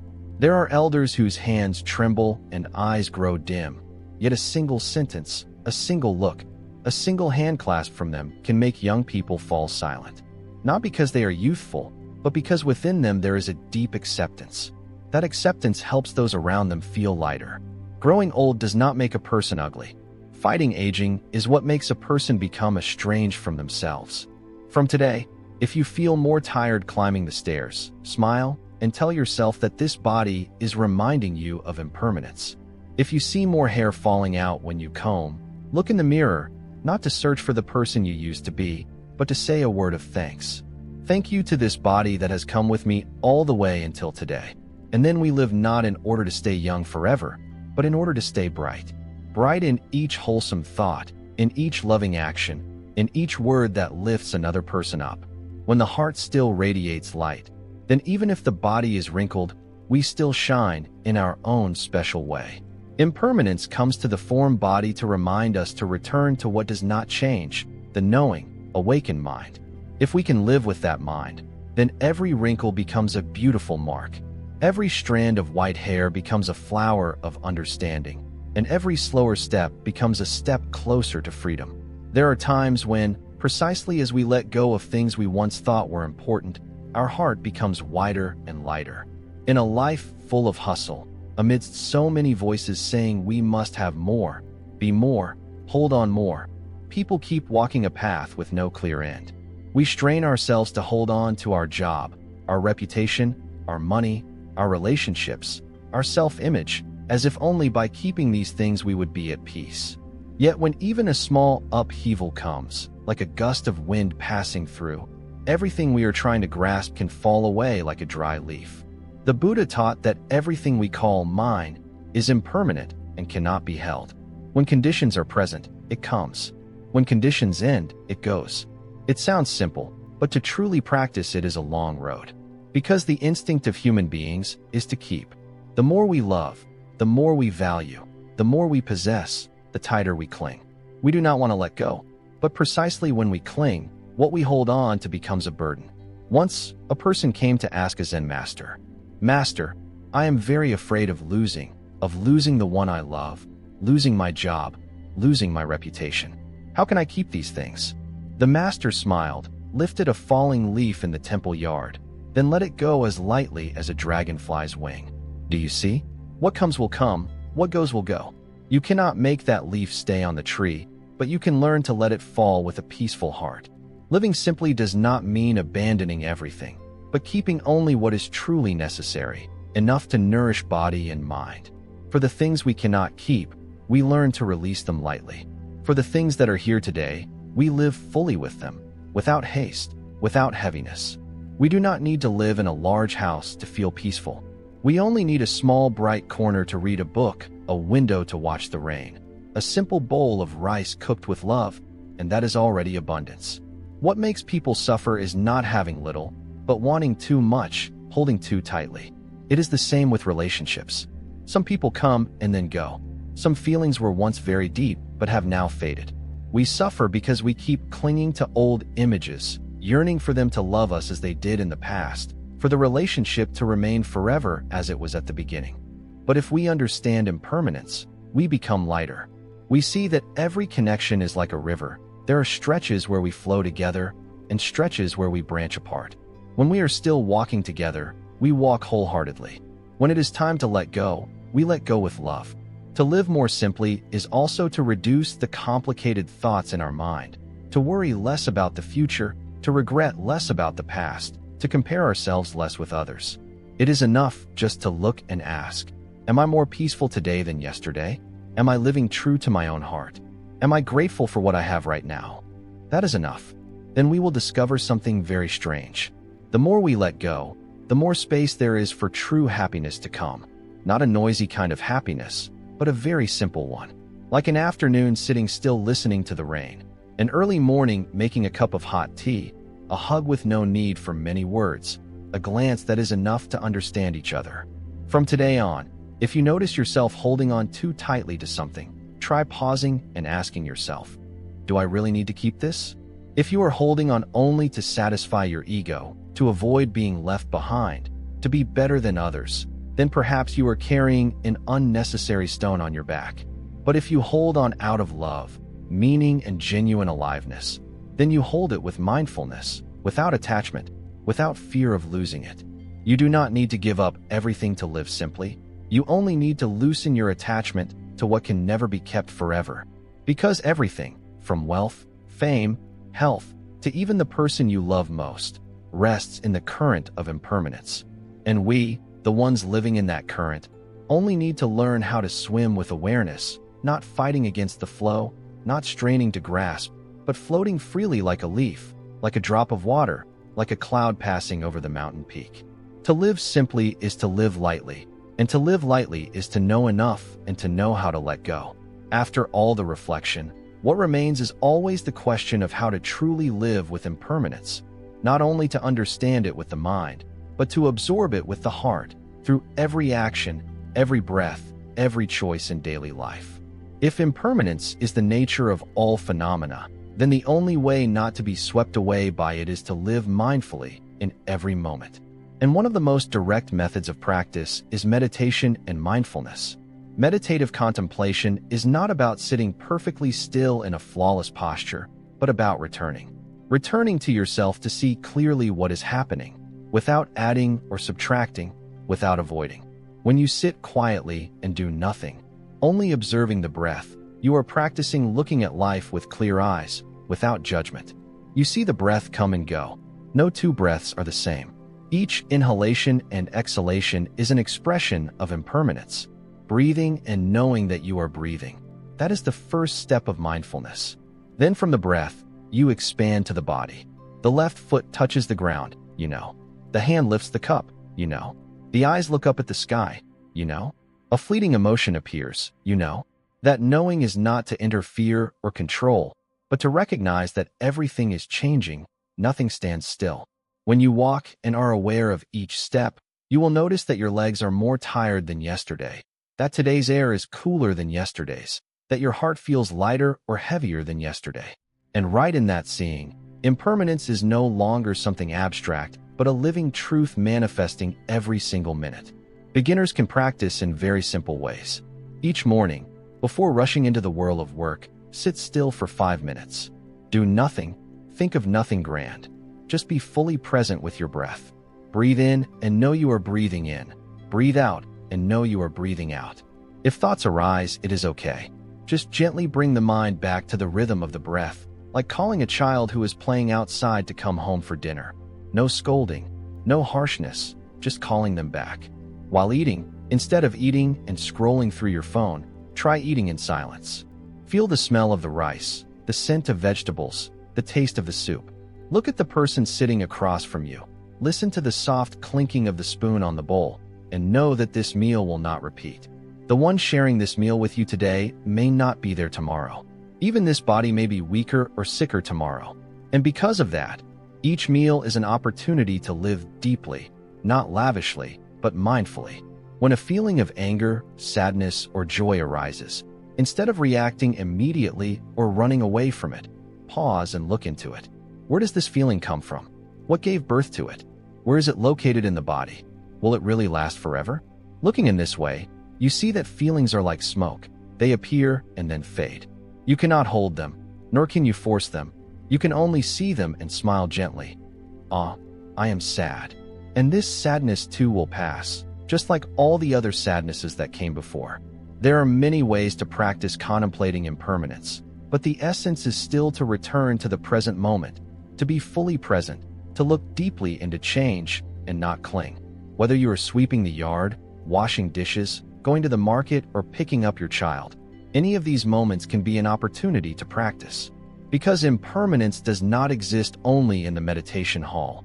It is present in the sound of the bus passing by, in people calling each other, in sunlight shifting hour by hour. You do not need to withdraw from life to see impermanence. You only need to live fully in that life. And gradually, the practitioner will discover something very strange. The clearer they see impermanence, the more peaceful their mind becomes.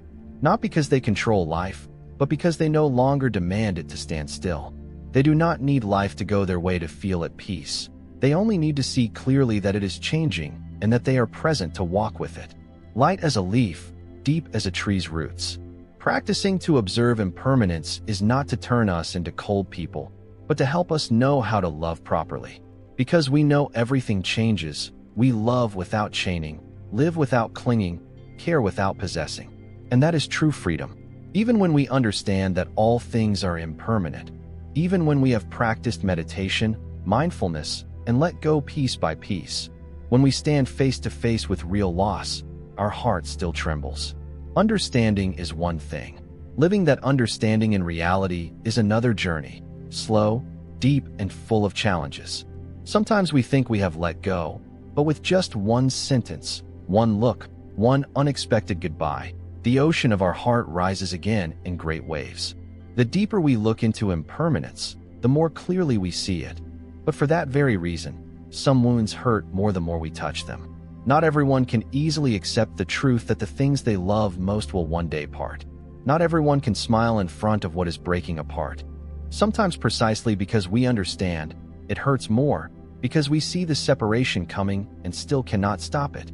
And in those moments, a practitioner needs to slow down a little, to be a bit gentler with themselves, to realize that practicing impermanence is not to become detached beyond all feeling, but to know that in every stumble there is still a path to return to. A path that does not avoid suffering or deny fear, but walks straight through them with wisdom and compassion. There are fears that lie so deep in the human heart that even after many years of studying the Buddhist teachings, chanting sutras, practicing contemplation, and even smiling when speaking of birth, aging, sickness, and death, just one sudden gust of wind, one loved one collapsing, or one unannounced goodbye is enough for the fear of loss to rise up like a terrified child in the dark. We can understand impermanence with our intellect, but the intellect cannot teach the heart how to let go.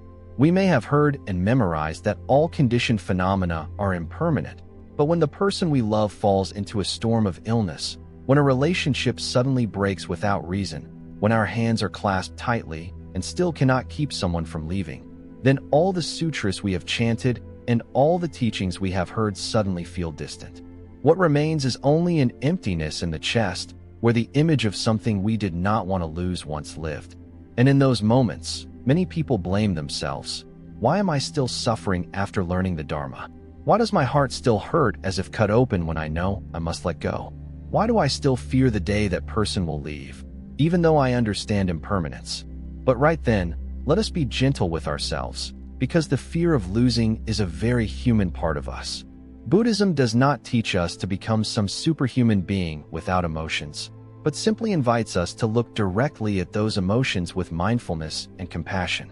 Therefore, the first step to moving through the fear of loss is not to try to suppress it, but to courageously acknowledge that it is present. Looking deeply into that fear, we may see that behind it is an incomplete love, a beautiful memory not yet soothed, a bond that has never truly been released. We do not fear losing for no reason. We fear losing because we have once loved very deeply. A longtime practitioner once shared that after her mother passed away, although she chanted sutras, meditated, and even taught others about impermanence, one night, while tidying her mother's old scarf, she suddenly burst into tears as if she had never understood the Dharma at all. And it was in that very moment that she realized, understanding impermanence does not mean we are not allowed to grieve. It means grieving with awareness, crying while knowing we are crying for something that cannot be held. And because of that, the tears no longer tormented her, but became part of a gentle farewell. Sometimes what helps us move through the fear of loss is not a new teaching, but a deeper returning to ourselves, sitting quietly in the midst of pain without blaming ourselves for being in pain. Knowing that the practice is not there to make suffering disappear, but to help us become steady enough to stand in the middle of the waves without being swept away. Practicing contemplation of impermanence in such a period needs to begin with honest acknowledgement, acknowledging that there are still things we cling to, people we are not ready to let go of, memories that still bring us to tears whenever we recall them. And from there, do not rush to let go immediately. Begin by loving yourself more. Love the hand that once held on so tightly. Love the eyes that once tried to keep something that could not be kept. Love the heart that once loved until it trembled. Then, little by little, practice sitting beside your loss as you would sit beside a friend.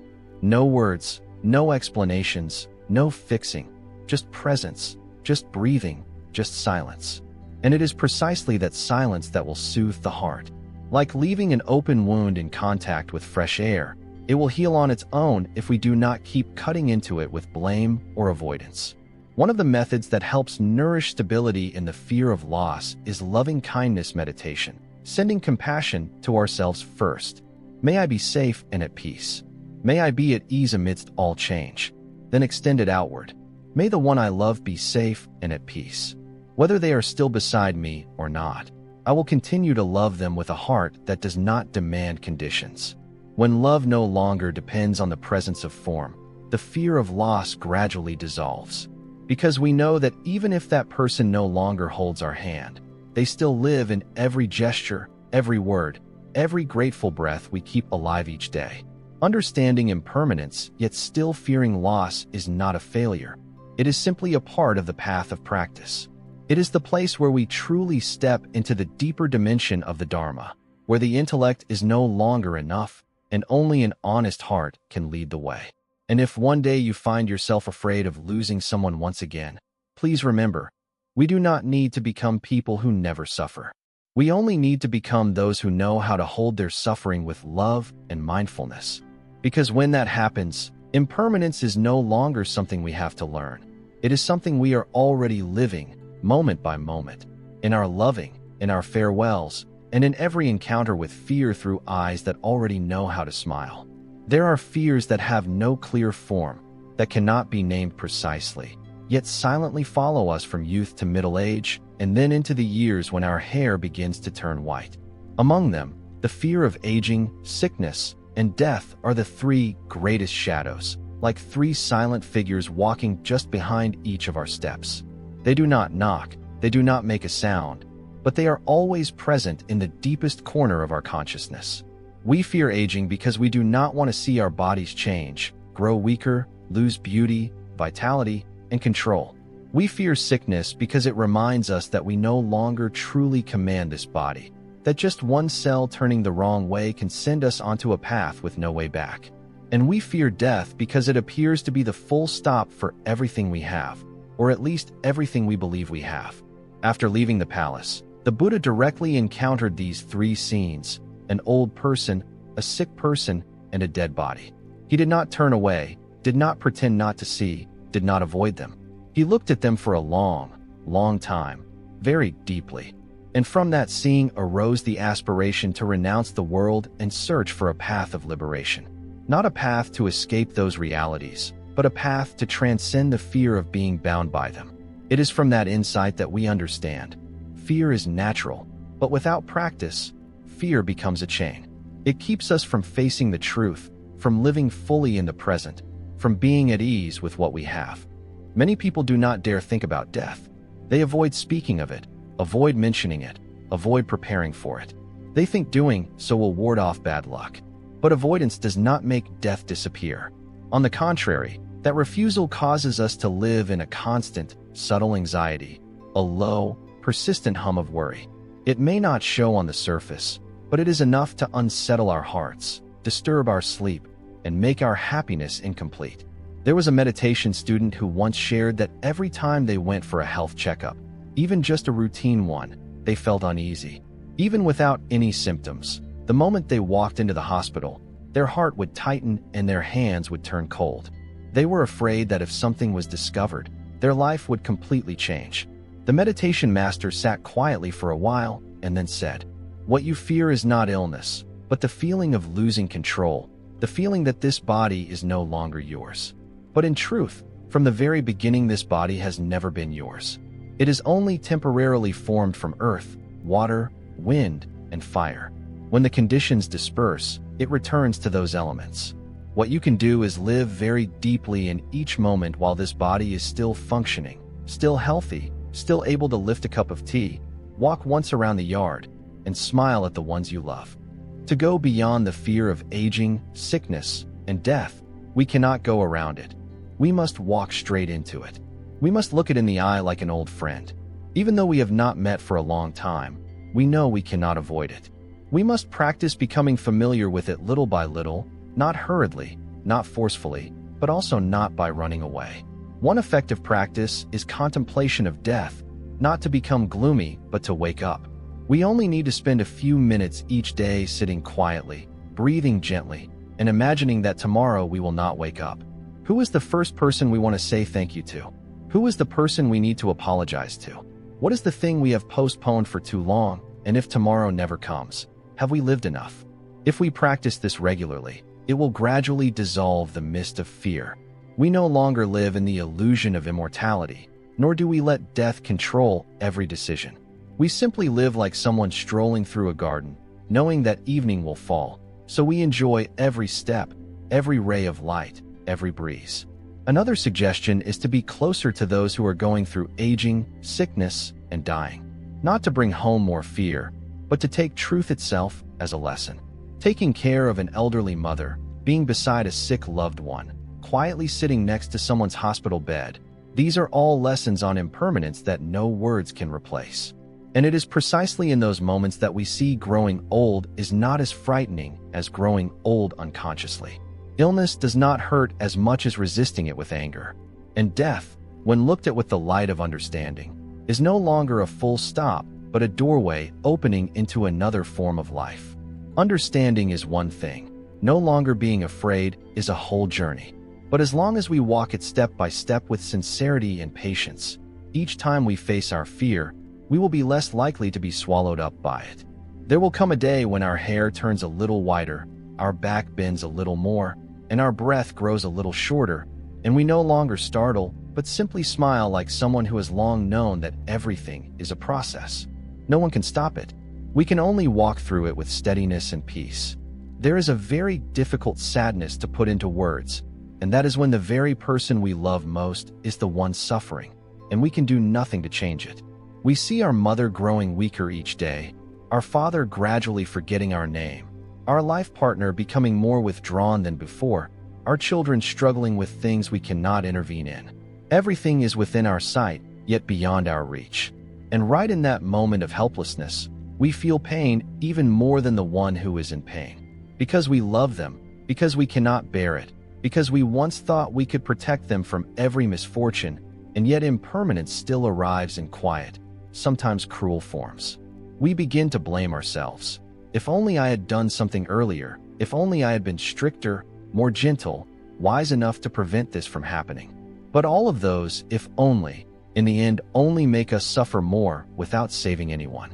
In the light of the Dharma, the Buddha taught that no one can save another from suffering if that person has not yet ripened enough to let go of their suffering. The only thing we can truly do is to be fully present with unconditional love and with a deep seeing that suffering itself is also part of the process of transformation. There was a son who watched his father struggle with depression for many years. He read books, took his father to doctors, sought healers, changed how he cared for him. Yet his father remained withdrawn, closed, silent like a cold wall. There were times when the son cried out in despair, "Dad, do you know how much my heart is aching? Why won't you open up? Why won't you step out of that darkness?"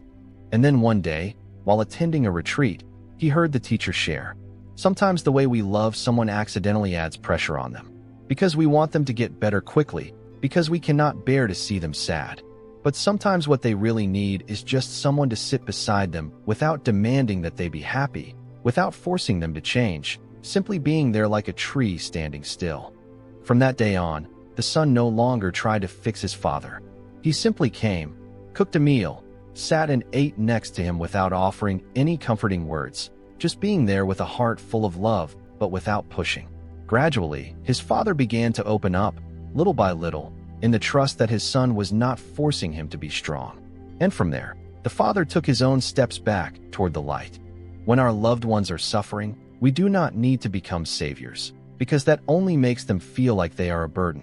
What they need is a space quiet enough for them to be themselves, to breathe, to rest, to trust that however they are, we are still there.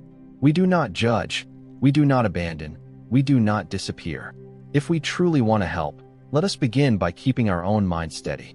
Like when we sit beside someone who is ill, the most precious thing is not the medicine, but a loved one who is not panicking, not sobbing, not cursing fate.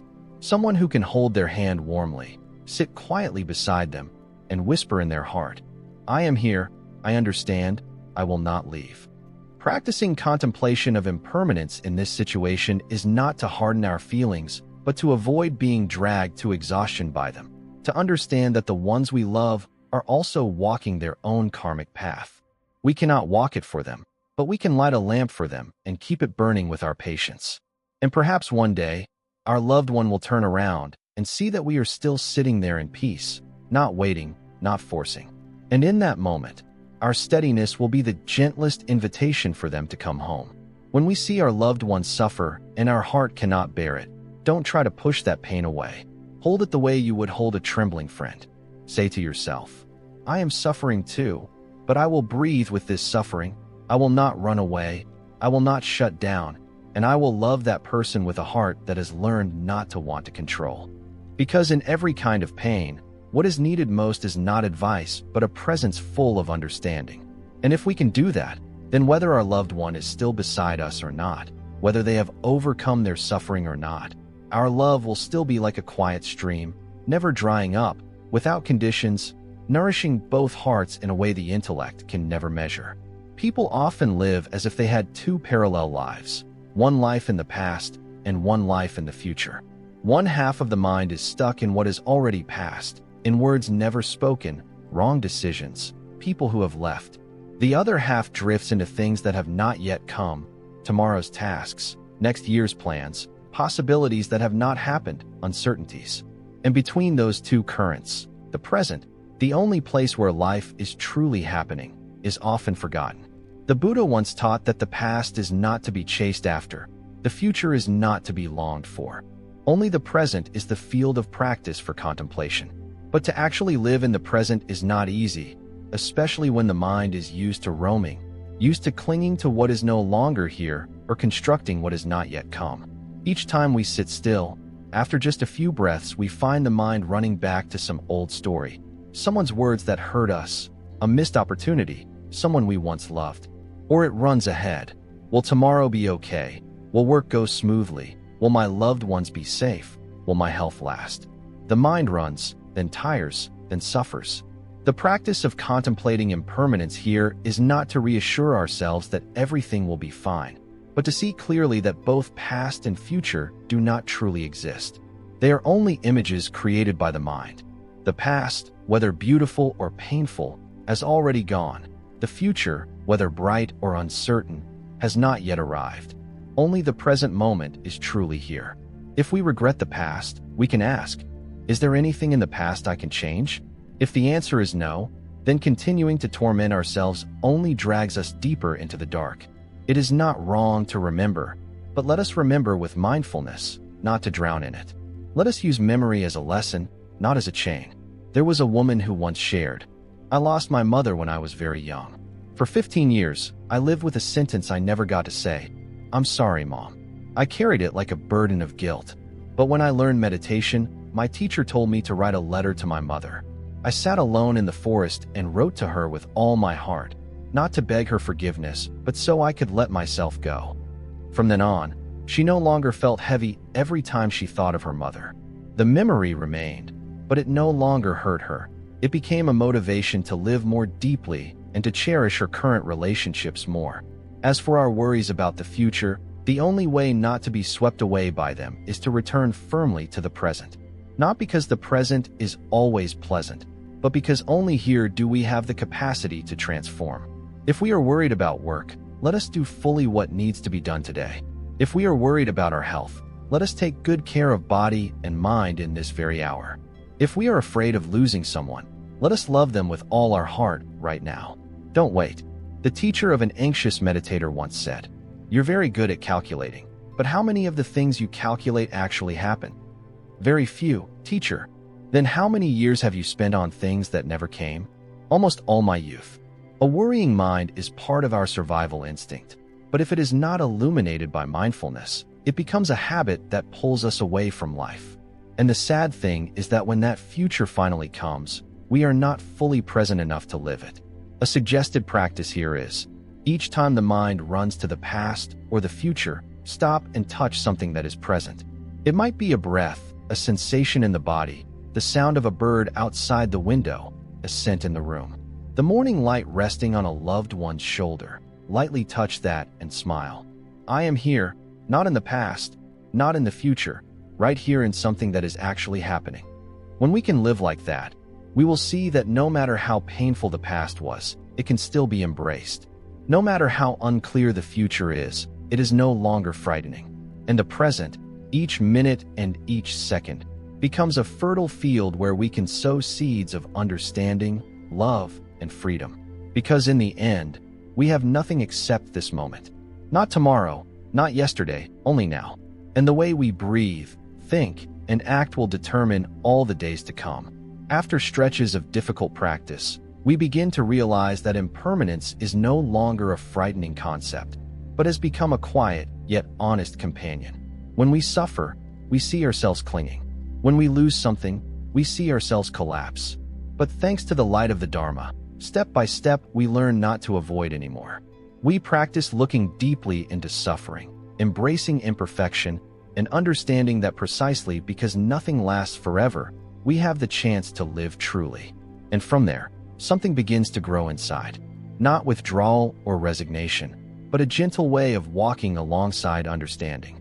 Light not because life no longer has suffering, but because the mind is no longer straining, no longer running away, no longer clinging. We begin to live with impermanence as something obvious, without resisting, without demanding, but loving it as a part of life. Only after passing through all the foggy regions within do we finally see that there is nothing we need to keep. But there are many things we need to live deeply, honestly, and fully in each moment. There are days when we suddenly realize we have walked a very long road, not on the map, but inside our own heart. From fearing impermanence, we practice getting used to it. From resisting, we learn to accept. From endlessly trying to hold on, we gradually learn to let go. And then at some point, we understand that we cannot keep anything, but we can live fully in each moment before it departs. When we are young, we often think we have time, a lot of time. We postpone words of love. We postpone living true to ourselves. We even postpone living deeply on an ordinary day. We keep waiting. Waiting until we are stable. Waiting until we are free. Waiting until the other person changes.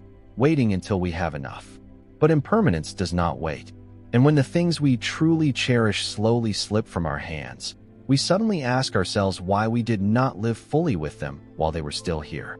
That question, if kept in the heart, will become a quiet flame of awareness. It does not burn you.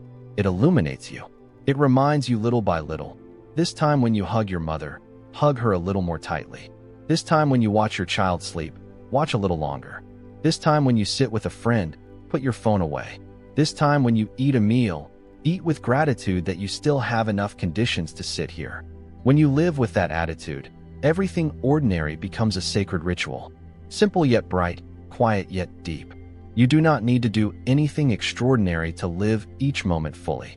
You only need to truly be there, not thinking of something else, not running somewhere else, not trying to make it better or prettier. Just being present with your whole body and mind in this very moment.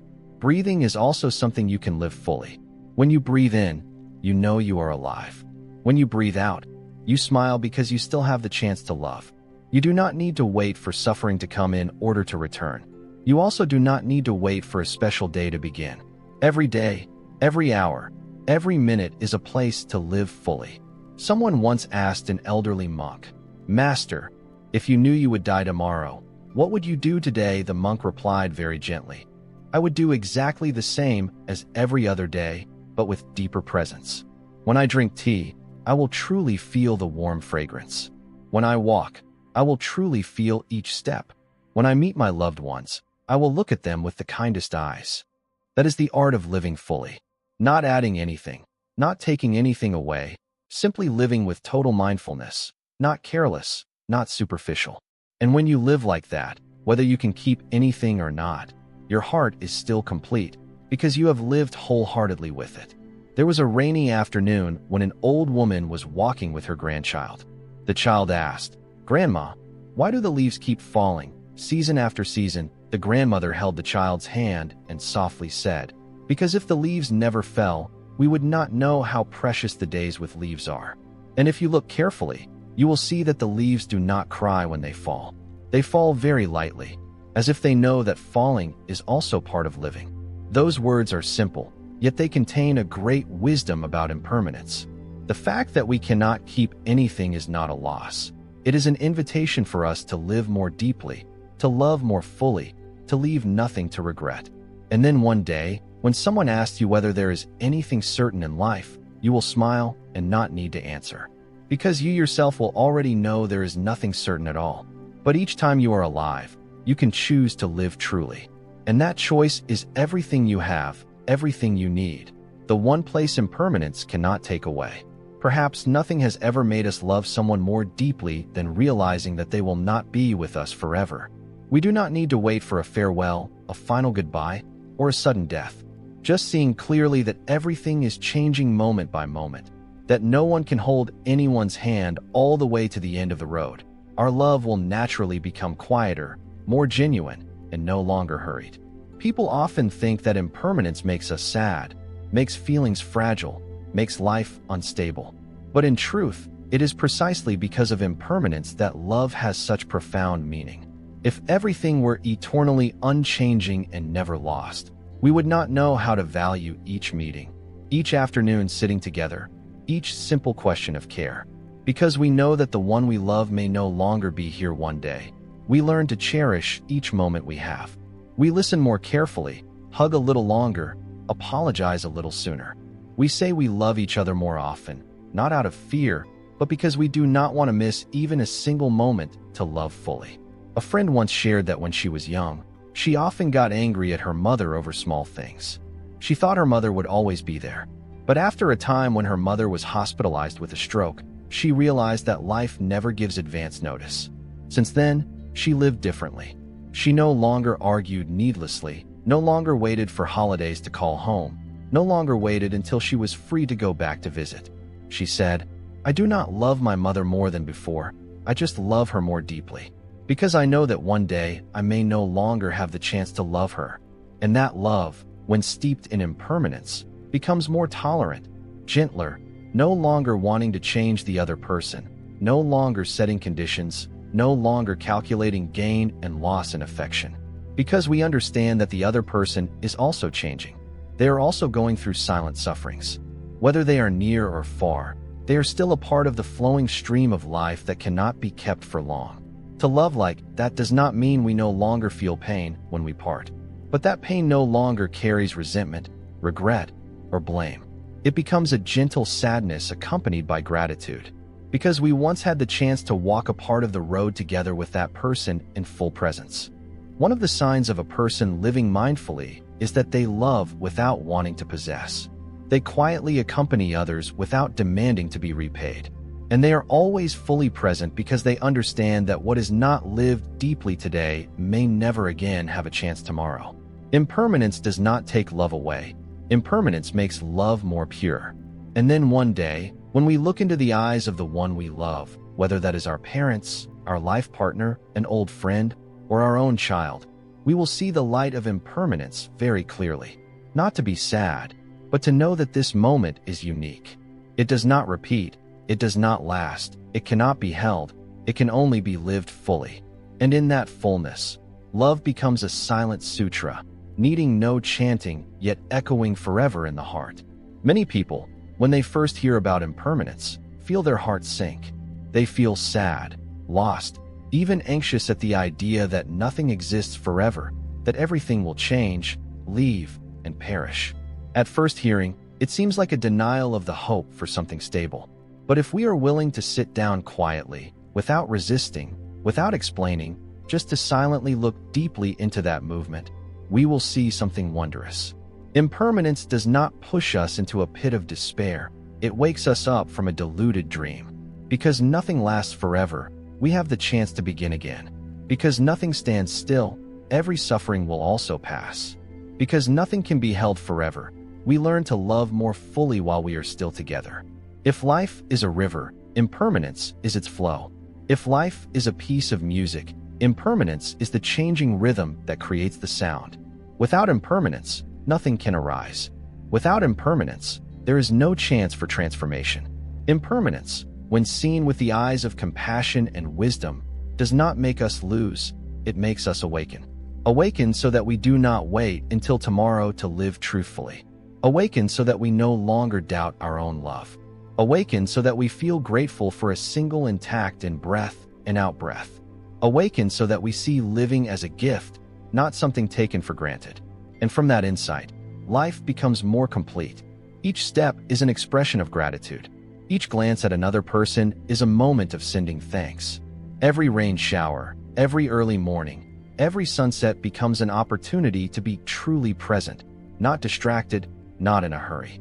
A person who lives with impermanence is not someone who abandons life, but someone who touches it with gentleness and understanding. They do not live in order to cling, yet they do not live superficially. They do not hold on, yet they do not turn away. They live by choosing awareness in each small thing. Because it is precisely in impermanence that we learn the most precious thing. Awareness is the place that does not change amid countless changes, and unconditional love is the only thing that walks with us to the very end of the road. If someone asks what, in the end, remains for us in this stream of impermanence, we can smile and say, I still have this very moment, and the way I live in this moment is what truly matters. There are things I do not need to keep. I only need to learn how to release them gently like drifting clouds. Impermanence, just two short words, when only spoken aloud seem as light as a passing breeze. But if we go deeply into them, we see that they are a gate that opens to a completely different way of living. A way of living that does not cling yet is not indifferent, that does not live in vain expectation yet is not dried up. A way of living in which each passing moment is not just time lost, but a portion of life that is made whole. From the stories in the scriptures to everyday experiences, from the pain of loss to the quiet moments of meditation in the night, From the instant of letting go of a loved one to the gentle gaze we offer ourselves, all are vivid expressions of impermanence. It spares no one and chooses no one. Yet whoever knows how to see it gets to live one more time, living as if they had never wasted a moment. We do not study impermanence in order to become unfeeling, but to know how to love each other at the right time, to know how to speak a word of love while it is still possible, to know how to stop when it is needed, to know how to forgive while it is not too late. Because when we look at everything in the light of impermanence, everything becomes precious, even our pains. And in the end, after we have traveled a long, deep path in the Dharma, after we have practiced step by step, stumbled, stood up, and breathed out, we suddenly understand that we do not need to hold on to anything at all. We only need to be fully present with what is here, with a grateful heart, and with eyes that have learned to be gentle.